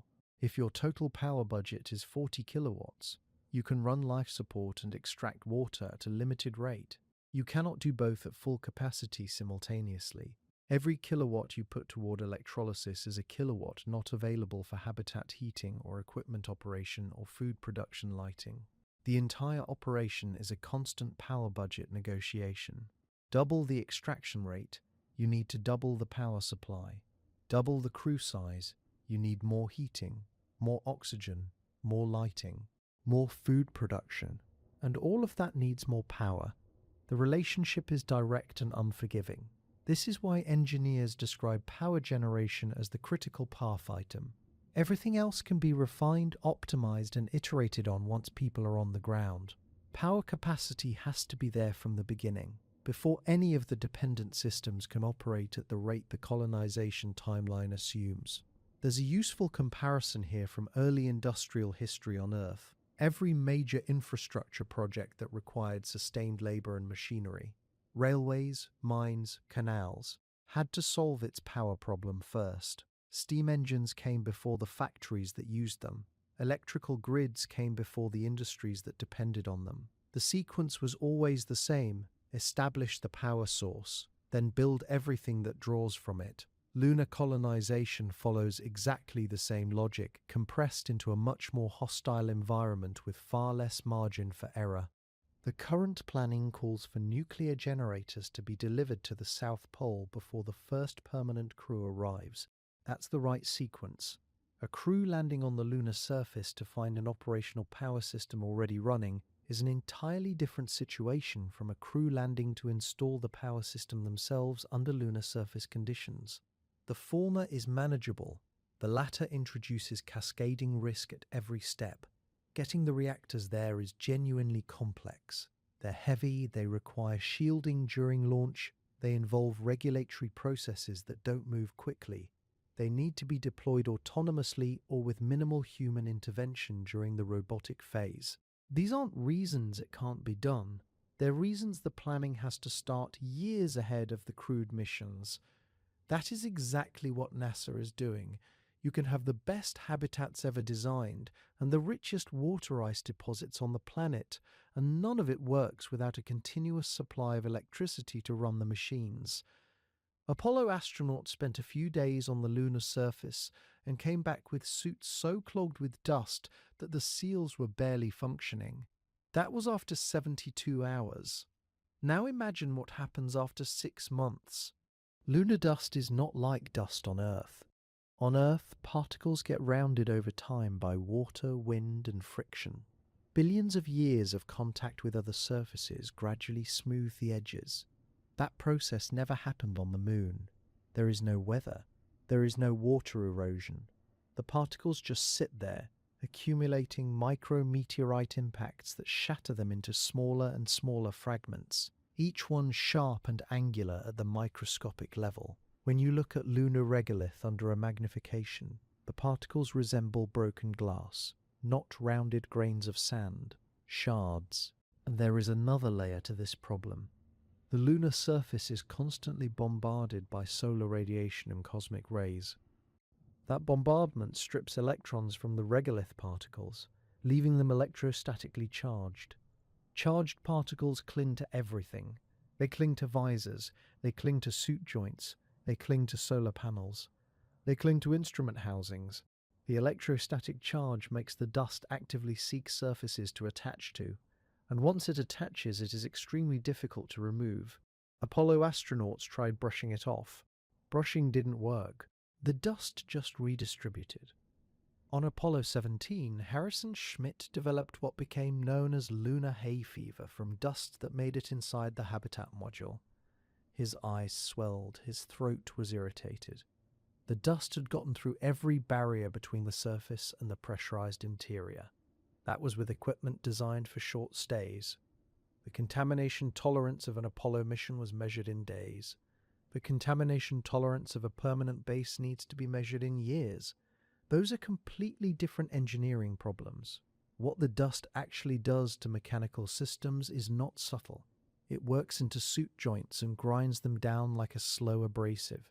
It scratches optical surfaces, degrading visors and camera lenses. It clogs radiator surfaces, reducing thermal management efficiency. It infiltrates seals that are supposed to keep pressurized air in and vacuum out. During Apollo, astronauts noticed that after a single moonwalk, certain seals were visibly degraded. NASA engineers at the time flagged dust as one of the most serious long-term hazards they hadn't fully solved. Decades later, that assessment still holds. For a permanent colony, this compounds in ways that are hard to overstate. A habitat seal that degrades by 5% after one moonwalk has degraded by 50% after 10. Equipment rated for a 6-month operational lifespan on Earth, operating in a dust-free, clean room environment, might fail in weeks on the lunar surface. Every moving part becomes a potential failure point. Rovers, construction equipment, robotic arms, airlock mechanisms, all of them are exposed to a material that is chemically reactive, physically abrasive, and electrostatically adhesive simultaneously. There is no single solution that addresses all three of those properties at once. Engineers are working on several approaches. Electrostatic dust shields use alternating electric fields to move charged particles away from surfaces. These have been tested in laboratory conditions and show real promise for protecting solar panels and optical surfaces. The technology works on the principle that the same charge that makes dust cling can be manipulated to make it move. Early results are encouraging, but the systems need power to operate continuously, which feeds directly back into the power generation constraints already discussed. Material science is another angle. Researchers are developing coatings and surface treatments that reduce electrostatic adhesion. Some work by making surfaces electrically conductive so charges dissipate rather than accumulate. Others create surface textures that minimize contact area between dust particles and the protected surface. None of these solutions are mature enough to be deployed at scale yet. They are in the testing and refinement stage, and moving from laboratory validation to reliable field performance is a gap that takes years to close. Airlock design is where the most immediate engineering focus sits for habitat protection. The standard approach is a multi-stage airlock where suits are partially doffed in one chamber, brushed or vacuumed in a second, and only then brought fully inside. Some designs call for suits to be stored entirely outside the pressurized habitat, attached to the wall and entered from outside, so that contaminated suits never enter the interior at all. That approach limits dust ingress significantly, but it introduces mechanical complexity in the docking interfaces that have to maintain an airtight seal every single time a crew member suits up or returns. The honest assessment is that dust mitigation is not a solved problem. It is a problem with partial solutions, none of which individually handles the full scope of the challenge, and the most critical testing environment is the lunar surface itself. You cannot fully simulate lunar electrostatic conditions on Earth. The particle shapes, the radiation environment, the vacuum, and the gravity all interact in ways that ground-based testing only approximates, which means some of what engineers think will work won't, and the real solutions will be developed in response to failures that haven't happened yet. That is not a reason to delay, but it is a reason to treat dust as a first-class engineering problem rather than a footnote. A colony where mechanical systems fail after 3 months because of dust contamination isn't a colony. It's an expensive way to strand people. The United States is not the only country planning to build on the moon, and the competition is far closer than most people in the West realize. China has been running one of the most successful lunar programs on Earth for the past 2 decades. The Chang'e missions have landed rovers, returned samples, and achieved something no other country had managed: a soft landing on the far side of the moon. Chang'e 4 touched down in the von Karman crater in 2019. Chang'e 5 returned lunar samples to Earth in 2020. These weren't symbolic gestures, they were demonstrations of real capability, built systematically, mission by mission. China is not experimenting. China is preparing. The stated goal is a permanent research base on the moon by the 2030s.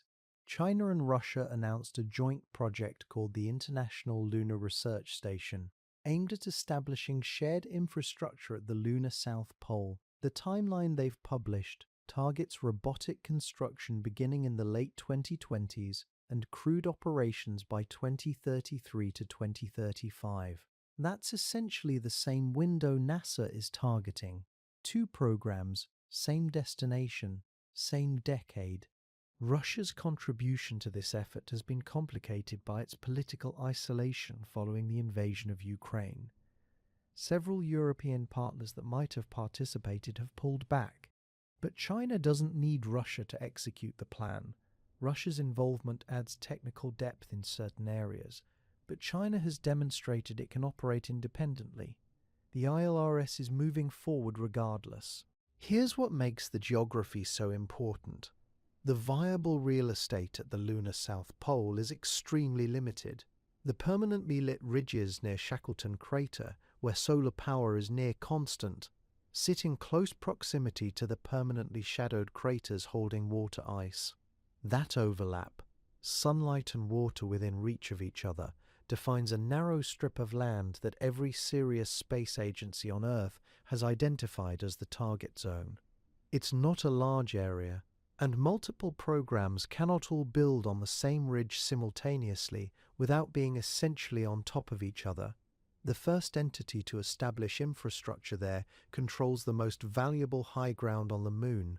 Not legally, the Outer Space Treaty explicitly prohibits territorial claims, but practically, if your power systems, your landing pads, and your water extraction equipment occupy the best terrain, everyone who arrives later has to work around you. They have to accept your proximity. They have to negotiate access. The Outer Space Treaty was written in 1967. It prohibits national appropriation of the Moon. What it does not do is clearly define resource extraction rights. You can't claim the Moon, but can you claim the water you pull out of it? Can you claim the landing pad your robots built? These questions don't have definitive answers yet, and the country that establishes facts on the ground before those answers are written will have enormous influence over what the answers become. The Artemis Accords are the American-led attempt to shape those answers in advance. More than 40 nations have signed on as of 2026. The Accords establish norms, transparency, peaceful use, interoperability of systems, protection of heritage sites, and critically, a framework for resource extraction that holds that harvesting lunar materials does not constitute territorial appropriation. It's a legal scaffold designed to make American-style commercial space activity legitimate under international law. China and Russia have not signed. They are building their own framework instead. This is not just a scientific disagreement. It is a competition over which set of rules governs everything that happens on the Moon for the next century. Both coalitions are growing. Nations that align with the Artemis framework gain access to NASA partnerships, data sharing and interoperability with American infrastructure. Nations that align with the ILRS gain access to Chinese and Russian systems. The Moon is already becoming a place where geopolitical alignments have consequences. The Antarctic parallel is worth understanding carefully. No nation owns Antarctica. The Antarctic Treaty prohibits territorial claims, and yet the countries that maintain the largest, most capable, and most permanent stations there wield disproportionate influence over every decision made about the continent. Scientific priorities, access arrangements, environmental protocols. Argentina, Chile, Australia, and the United States don't own Antarctica, but their established presence makes their preferences impossible to ignore. The Moon will work the same way. Presence confers influence. Early presence confers more of it. This dynamic creates real pressure on NASA's schedule. Congressional funding for space programs has historically been inconsistent. But when the argument shifts from scientific curiosity to strategic necessity, political will tends to follow. The framing of the Artemis program has changed noticeably over the last several years. It's no longer primarily described as a return to exploration. It's described as maintaining American leadership. That framing keeps budgets alive in ways that pure science arguments don't always manage. The race to the South Pole is real. It has a timetable. It has multiple well-funded competitors. And the window where first-mover advantage is still available is measured in years, not decades. The Outer Space Treaty says no one can own the Moon, but the country that builds there first will write the practical rules everyone else has to live with. In the early years of any lunar colony, every calorie eaten by every colonist will have been launched from Earth at extraordinary cost. Not expensive the way groceries are expensive. Expensive the way rocket fuel is expensive. Getting 1 kilogram of cargo to the lunar surface costs somewhere between $10,000 and $40,000, depending on the vehicle and the mission. A single person needs roughly 2,000 calories a day to function.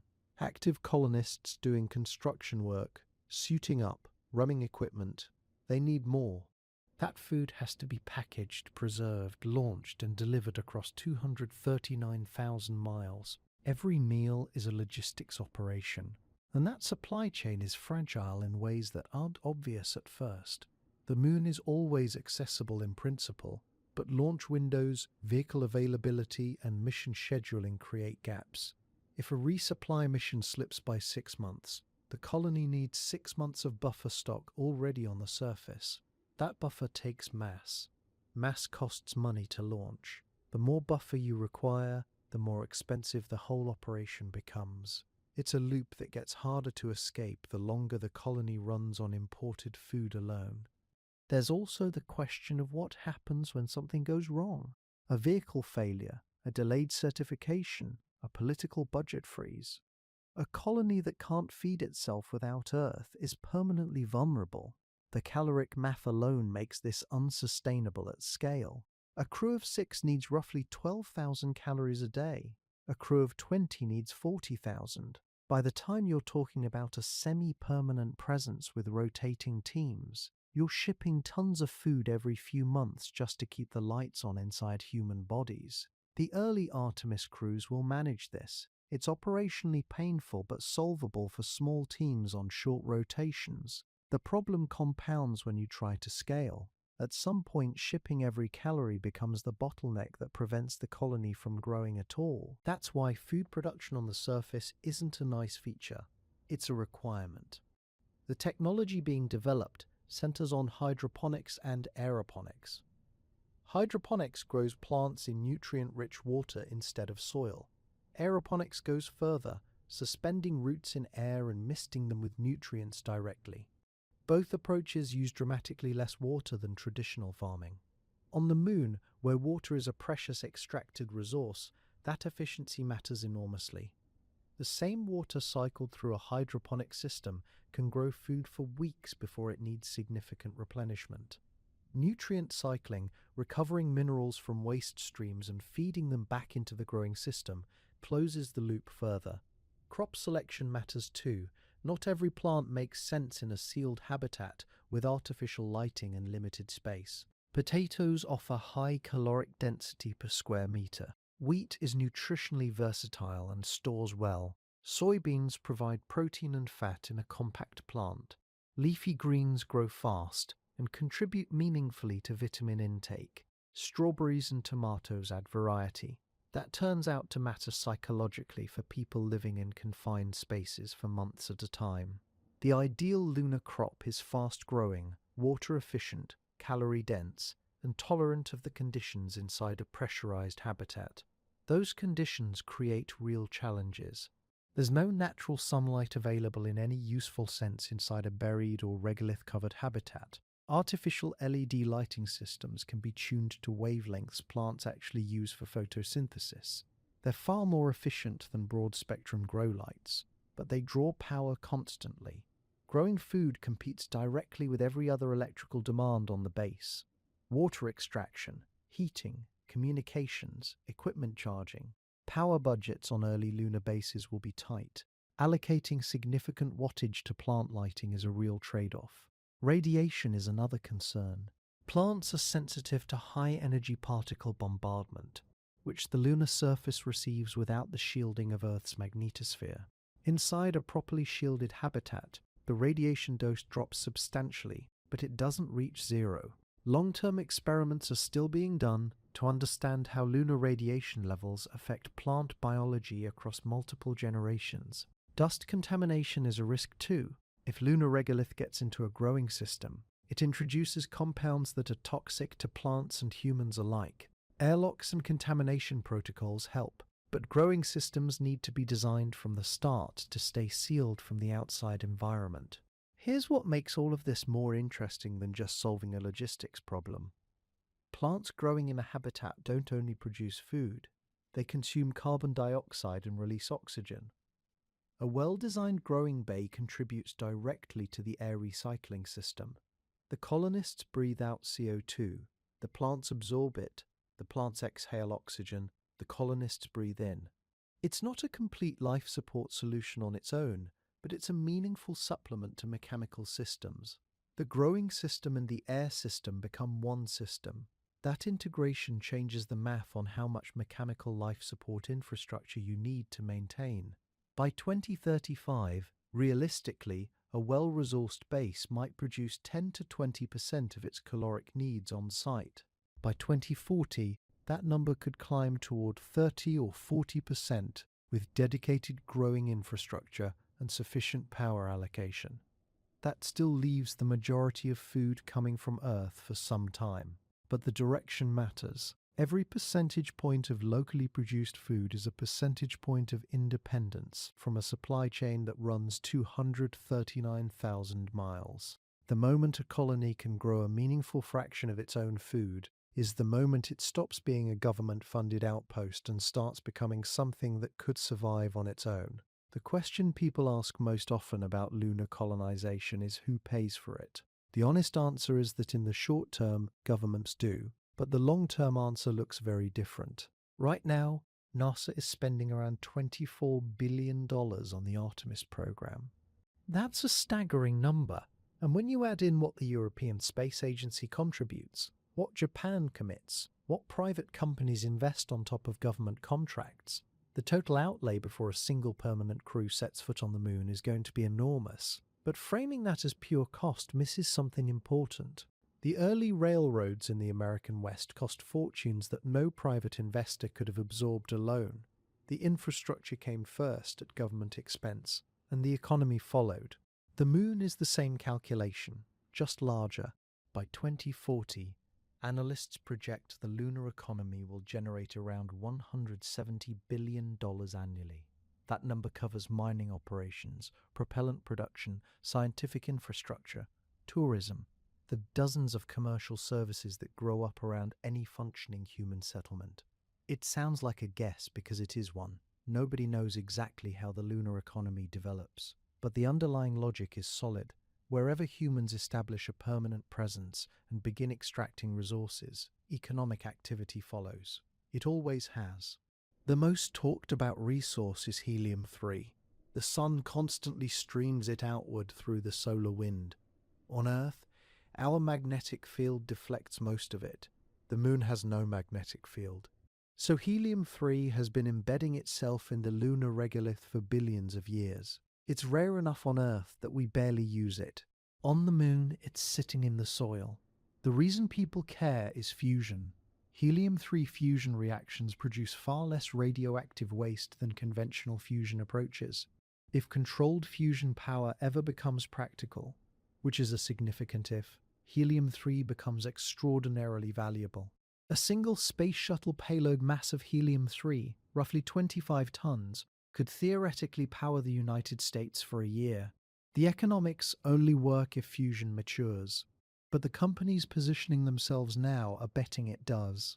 Beyond helium-3, the moon contains rare earth elements and platinum group metals.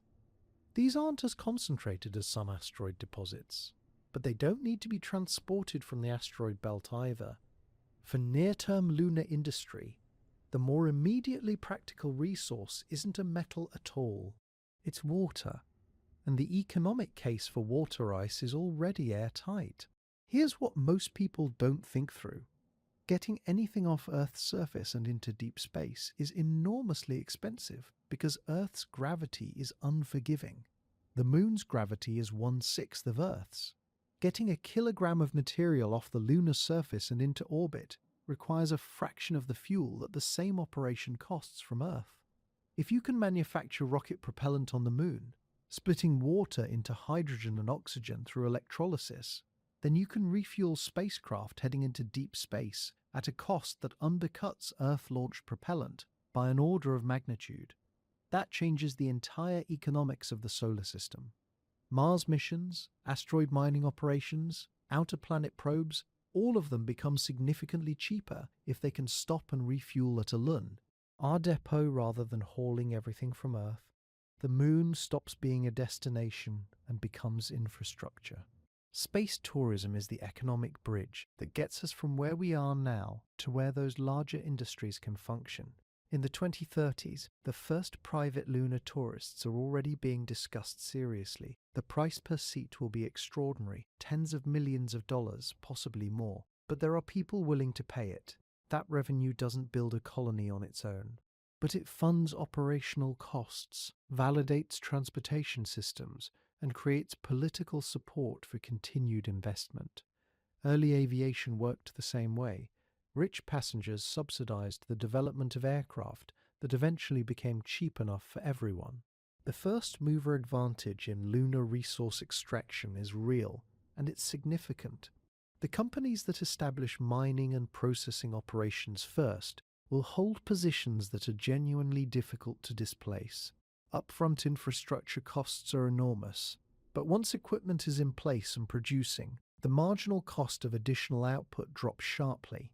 A competitor arriving 5 years later doesn't just face the same technical challenges, they face an incumbent with established operations, refined processes, and existing customers. The economic moats in space are as durable as any on Earth, possibly more so because the barriers to entry include the cost of getting there at all. The historical parallel that fits best isn't the space race.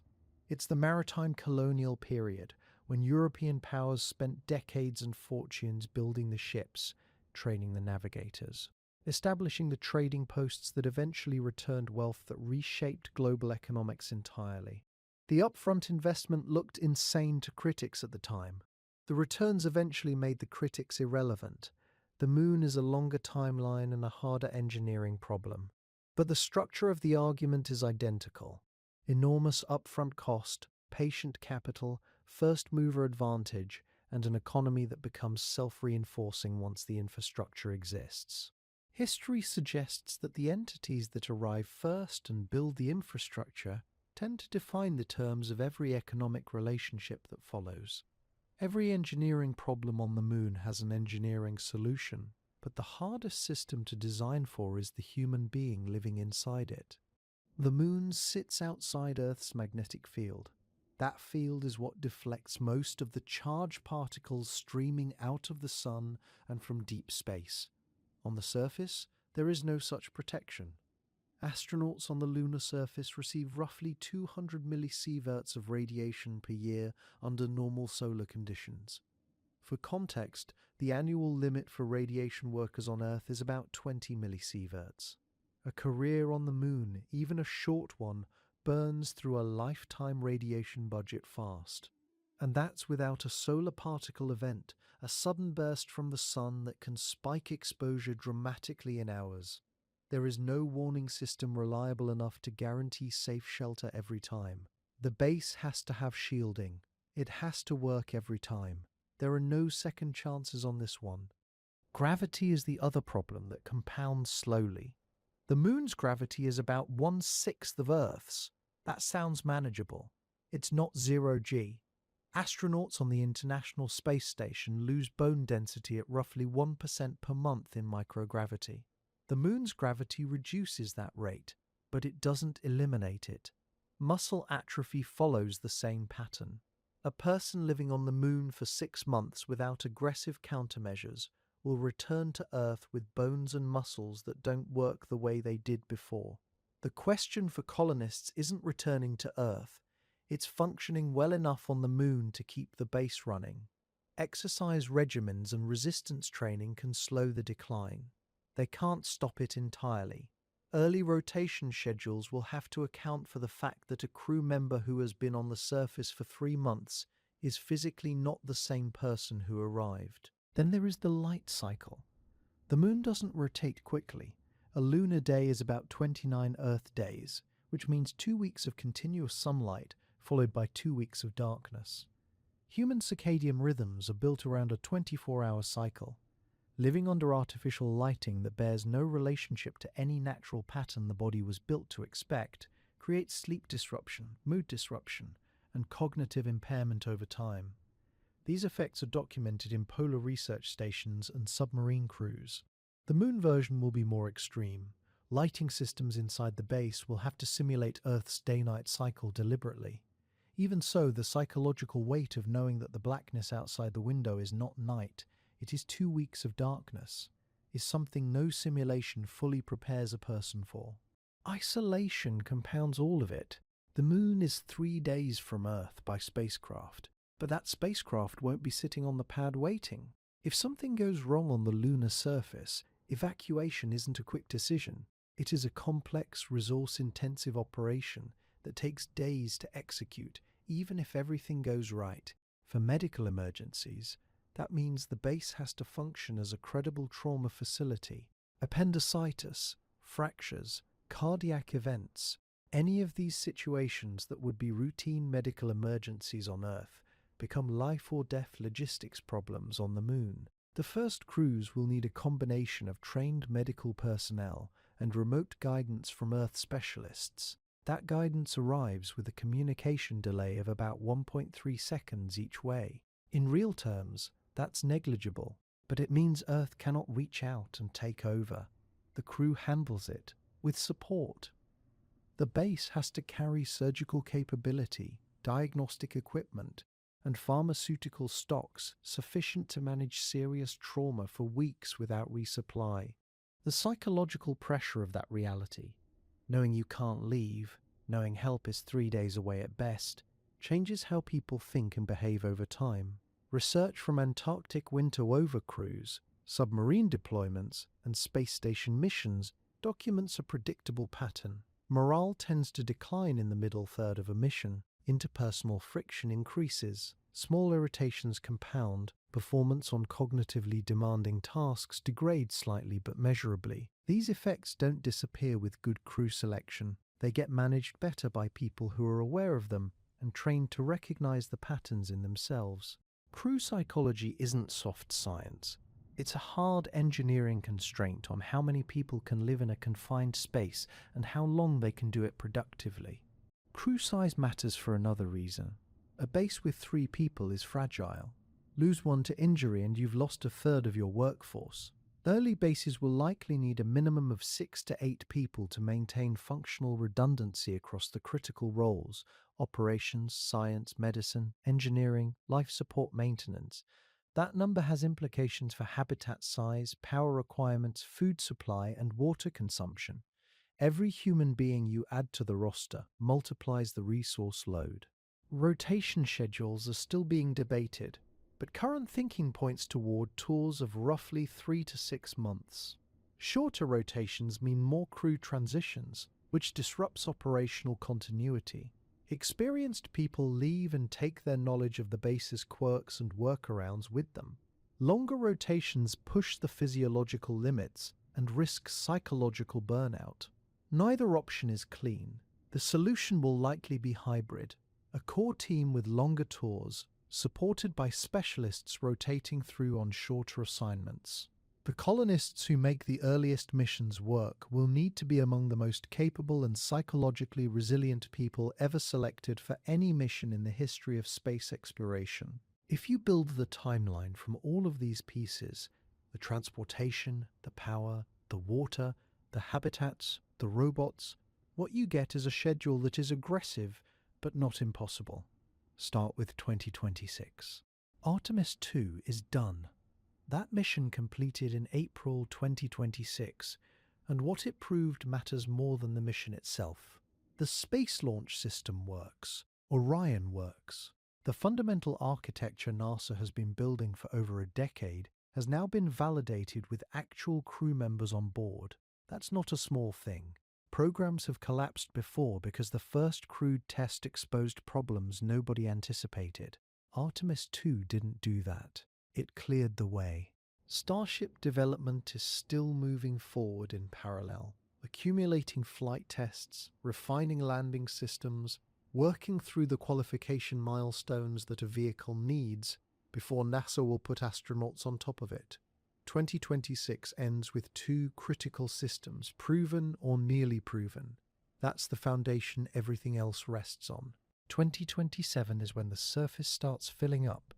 NASA plans to send 9 cargo modules to the Moon that year.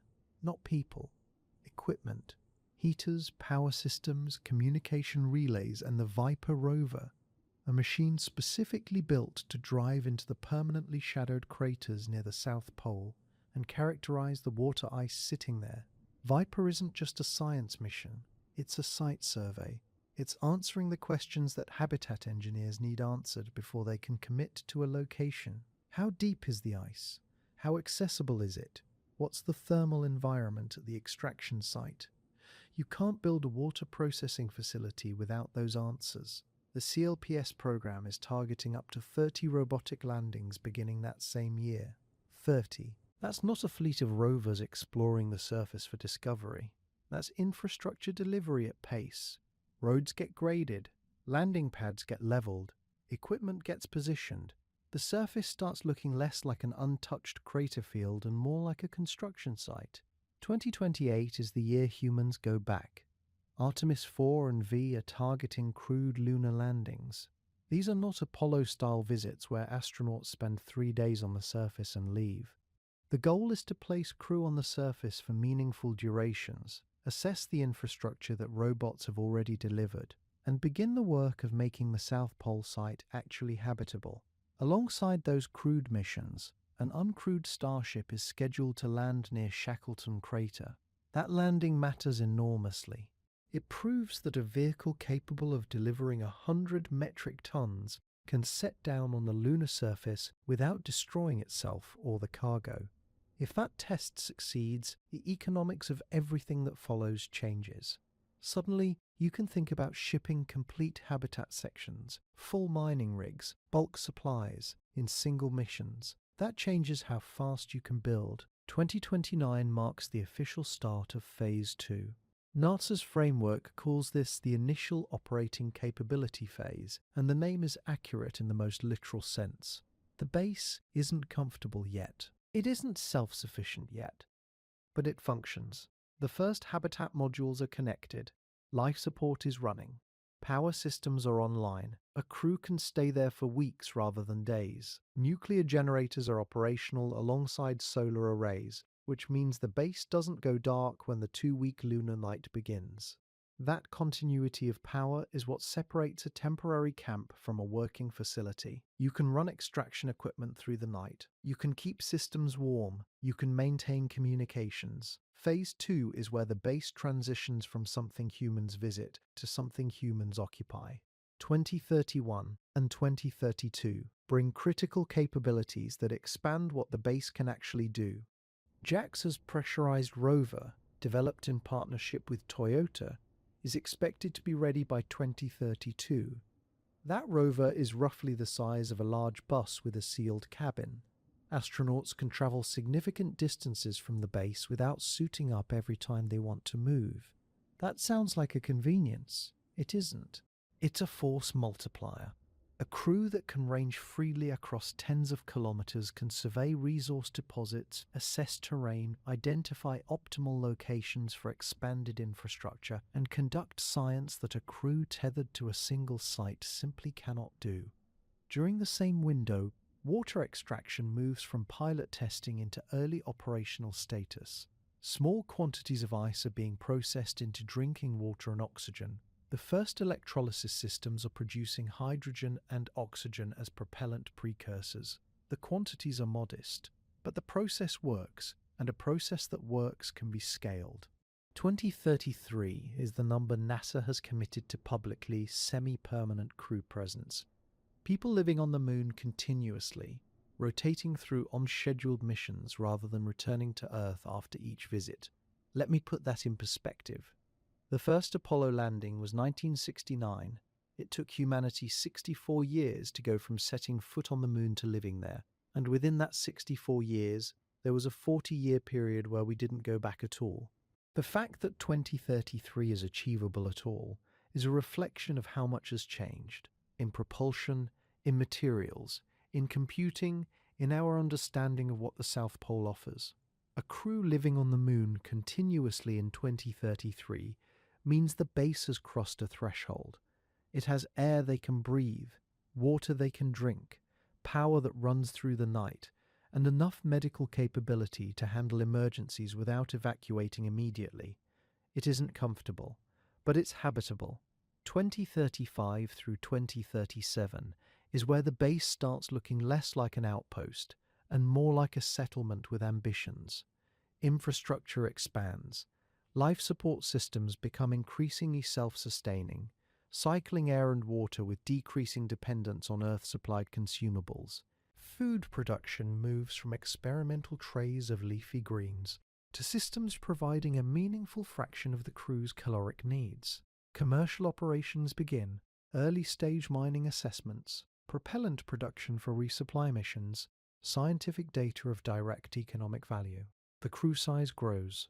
Rotation schedules lengthen. People start staying for 6 months at a time rather than weeks. The base develops institutional memory, accumulated knowledge about how its specific systems behave, what the South Pole environment actually does to equipment over time, what works, and what needs redesigning. By 2040, the projections suggest the lunar economy could be generating around $170 billion annually. That's not a number that comes from a single industry. It's the aggregate of propellant sales, scientific contracts, resource extraction royalties, early tourism revenue, and the commercial value of every technology that got developed and proven in the process of building the base. A base that began as a government-funded engineering project becomes something that generates returns. Here's what most people don't realize about timelines like this one. Each step in the sequence isn't just preparation for the next step, it's load-bearing. The 2027 robotic missions enable the 2028 landings. The 2028 landings enable Phase 2. Phase 2 enables 2033. Pull any single piece out of order, and the dates downstream don't just slip, they collapse. Building the transcontinental railroad required solving supply chain problems that didn't exist before the project began. Building the Hoover Dam required developing construction techniques on site that nobody had used at that scale. The moon is the same kind of problem. The plan is coherent, the dependencies are real. Whether the actual calendar matches the planned one is a different question, and the history of space exploration suggests assuming some slippage is not pessimism, it is pattern recognition. Every timeline this ambitious has a list of things that could collapse it. The honest version of this story includes those possibilities. Start with the most obvious one. Starship still needs to prove itself. The vehicle that carries humans to the lunar surface, the one that delivers 100 tons of equipment in a single mission, the one the entire Artemis architecture depends on as a human landing system. It has not yet been certified for crewed flight. SpaceX has a history of extraordinary engineering and a separate history of ambitious schedules that slip by years. Those two things can both be true. If Starship qualification delays push the first crewed landing from 2028 to 2031, the entire downstream schedule shifts. Phase 2 doesn't begin on time. Power systems arrive late. Habitat deployment gets pushed. Every date after 2028 is built on the assumption that 2028 works. The Aerospace Safety Advisory Panel, the independent body that advises NASA and Congress, said in its 2025 report that the complexity of the human landing system and the accumulated delays already cast doubt on the timeline and feasibility of crewed lunar landings. That's not a fringe opinion. That's the official safety watchdog of the American space program raising a flag. The panel pointed specifically to the fact that neither a demonstration mission nor a design certification review had occurred as of early 2026. That's a lot of open work between now and boots on the surface. Power systems are another pressure point. The plan depends on deploying nuclear reactors to the lunar surface to keep everything running through the 14-day lunar night. That sounds straightforward until you consider that nuclear systems require regulatory approval, specialized handling, qualification processes that have no shortcut. If the fission surface power systems arrive late or underperform once deployed, water extraction stalls, ISRU propellant production stalls. The base runs on reduced capability until additional power arrives on a future mission, and future missions have their own schedules. Then there's the dust. Engineers have known about lunar dust since Apollo.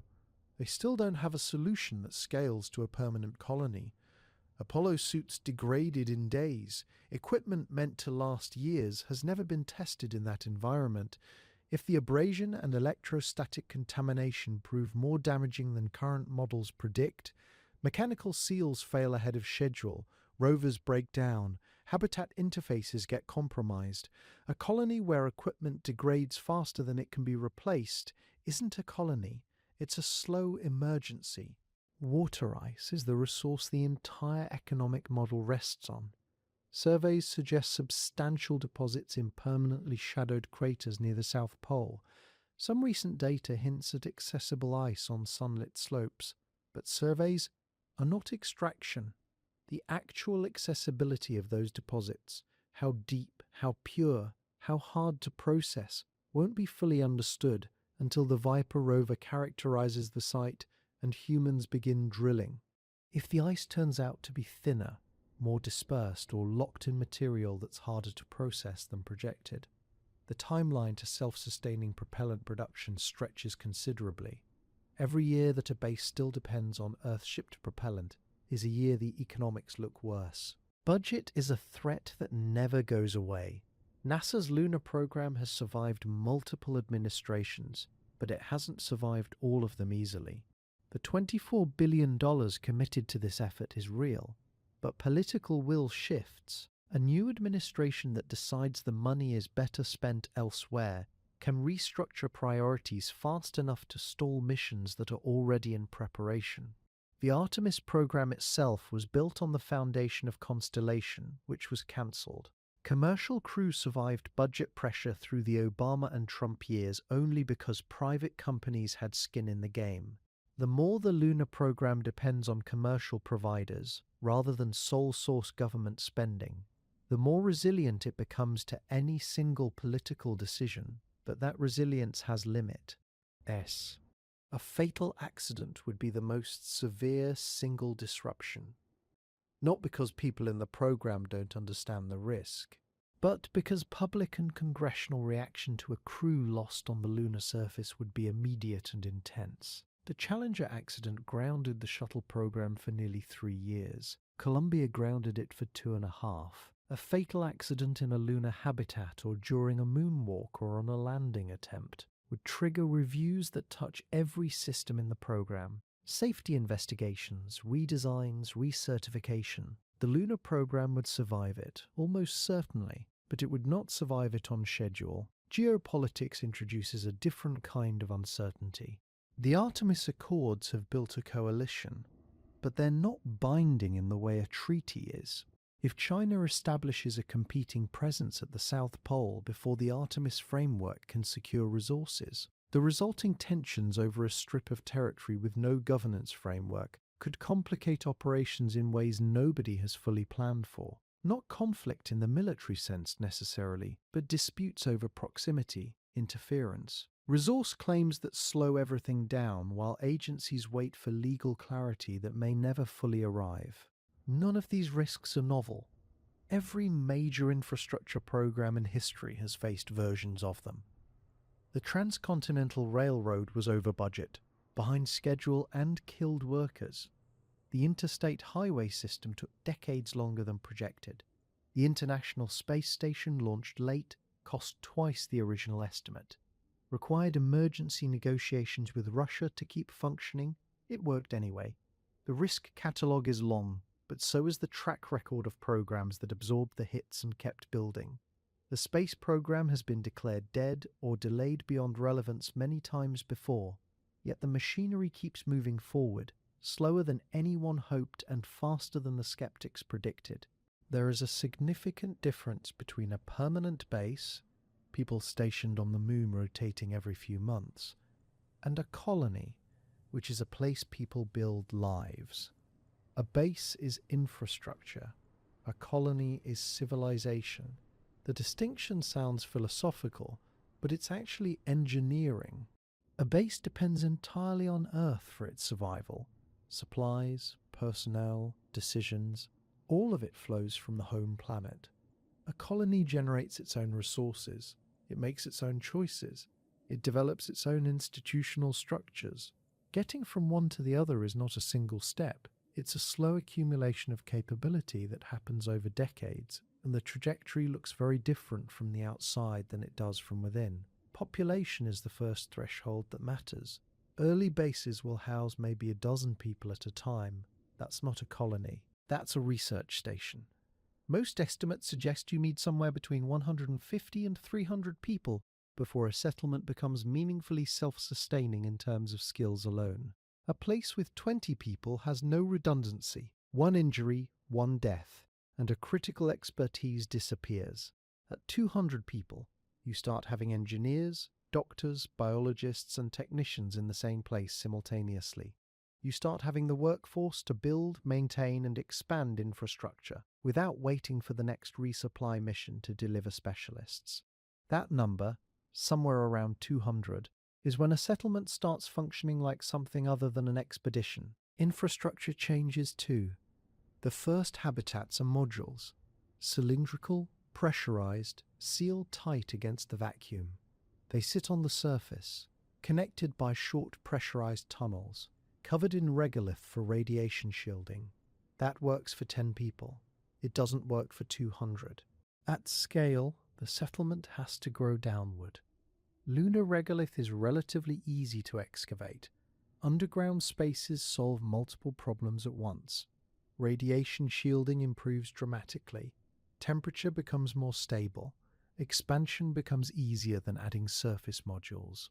By 2040, the infrastructure at the South Pole likely looks less like a cluster of surface cylinders and more like a small underground network. Pressurized corridors connecting distinct zones, airlocks at intervals, dedicated spaces for manufacturing, agriculture, and habitation. Think less like a space station and more like a mine that people also live in. The economy anchors everything. Tourism arrives early, not mass tourism. The cost of a Starship flight to the moon will not be accessible to most people for decades. But wealthy individuals will pay. Some estimates put early lunar tourism tickets at figures comparable to what private individuals paid for orbital space flights in the 2000s. Hundreds of millions of dollars per seat. That's a small market, but a high-margin one. It funds flight cadence. Flight cadence reduces cost. Reduced cost expands the market. Meanwhile, manufacturing begins. Low gravity makes certain industrial processes easier. Pharmaceutical research, materials science, and precision manufacturing in vacuum conditions all have potential markets on Earth. Propellant production scales up. A base that can manufacture rocket fuel becomes a fueling hub, and a fueling hub generates revenue from every mission that passes through. By 2050, the lunar economy isn't enormous, but it exists. That matters enormously. Governance is where things get genuinely complicated. The Artemis Accords establish norms. They don't establish law. There is no lunar government. There is no mechanism for resolving disputes between a NASA section of the South Pole base and a Chinese section of the same facility. Early on, this probably doesn't matter much. Everyone is too focused on survival and engineering to argue about jurisdiction. But as resources become valuable and populations grow, the question of who decides what becomes urgent. Does the Accords framework evolve into something binding?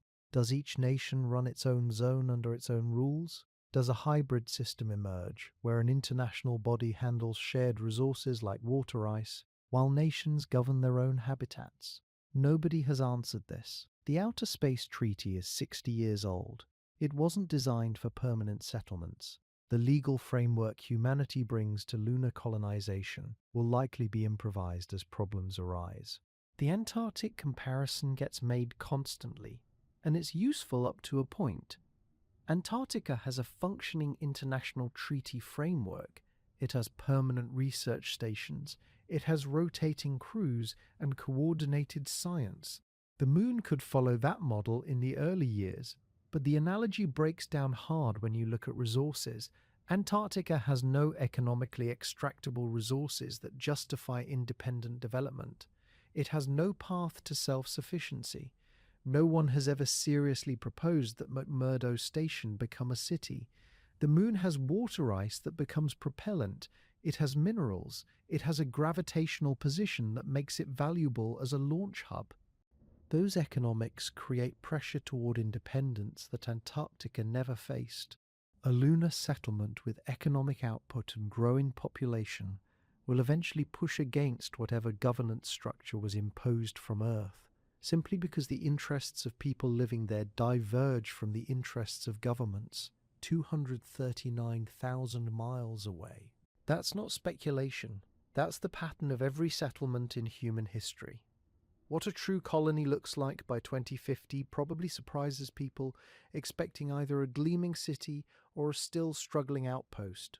It's neither. It's probably a few hundred people living underground, running mining and propellant operations, growing a fraction of their own food, rotating crews, but also beginning to see a small number of people choose to stay longer, not indefinitely, but longer than the mission requires. That's the signal. When people start choosing the moon over Earth for reasons that aren't purely professional, something has shifted.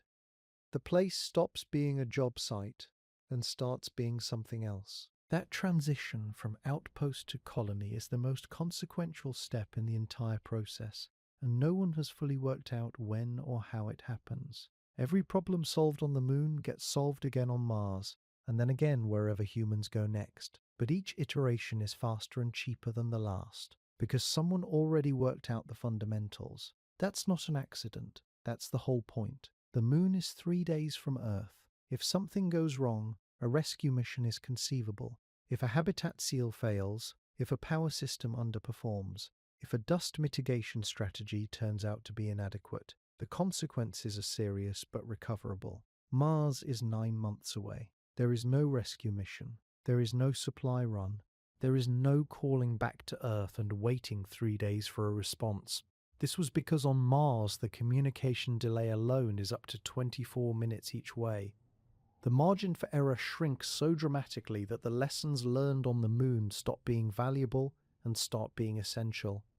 Every habitat design that gets tested at the lunar South Pole, every inflatable module, every regolith-covered shelter, every airlock configuration becomes the engineering baseline for Mars. Not because the environments are identical, because they aren't. Mars has a thin atmosphere. Mars has different gravity, different dust chemistry, different temperature profiles, but the fundamental problem is the same: keeping human beings alive in a place that is actively trying to kill them. The solutions developed on the moon give engineers a starting point that is decades ahead of where they'd be otherwise. You don't design the Mars habitat from scratch. You take the lunar habitat, identify what worked, identify what failed, and build the next version. The same logic applies to in-situ resource utilization. The water extraction systems developed at the lunar South Pole, the electrolysis equipment, the ice mining rigs, the propellant processing infrastructure, all of it gets adapted for Martian ice. Mars has substantial water ice. Some of it is accessible at the surface near the poles. Some is locked in the subsurface. Processing it requires energy, equipment, and operational experience. The teams that spent a decade refining extraction techniques on the moon arrive at Mars with institutional knowledge that would otherwise take another decade to develop there. The moon compresses the Mars timeline. That compression compounds. Think about what the psychological research alone is worth. The first cruise to winter over on the moon, 6 months, 12 months. Rotating in and out with limited contact with Earth. Those missions produce data on human performance under confinement that no ground simulation can fully replicate. Researchers will learn which crew compositions work, that communication protocols reduce conflict, which habitat layouts minimize stress, which schedules protect sleep and cognitive function. An 18-month Mars transit in a spacecraft with a crew of 6 is a psychological pressure cooker. The crews that survive it well will survive it because someone already ran the experiment somewhere safer and figured out what works. There's a larger argument underneath all of this. One planet is a single point of failure. Every mass extinction event in Earth's history, every supervolcanic eruption, every large impact, every climate collapse, all of it happened to a species with nowhere else to go. Most didn't survive. The ones that did survived because they were adaptable enough to outlast the change on the same planet. Humans are different in one specific way. Humans can leave. The question is whether they will before they need to. Establishing permanent human presence on the moon is the first real step toward making the answer yes. Not because the moon is safe. It isn't. But because getting to the moon and staying there proves the capability exists. It proves the institutions can coordinate. It proves the technology scales. It is the existence proof that multiplanetary civilization is not science fiction. The number that matters here is not 2033 or 2040 or any specific program milestone. The number that matters is one self-sustaining human presence beyond Earth. Once that exists, the second one is easier. The third one easier still. The knowledge compounds, the infrastructure compounds, the economic rationale compounds. The first permanent lunar base makes the second one faster and cheaper. Both of them make the first Mars base faster and cheaper. The curve bends. It's worth pausing on what this actually represents. The matter that makes up a human brain, carbon, oxygen, hydrogen, nitrogen, trace elements forged in stellar cores billions of years before the solar system existed, has organized itself into something capable of understanding its own situation and deciding to change it. Every rocket that leaves Earth's gravity well is at some level of description. Matter that was made in stars figuring out how to go back. That's not a small thing. Our brains didn't evolve to process what that means any more than they evolved to process the size of UY Scuti or the age of the universe. But the fact that we can't fully feel the scale of it doesn't make it less real. The moon is not the end of anything. It is the place where humanity learns, for the first time, how to be something other than an earthbound species.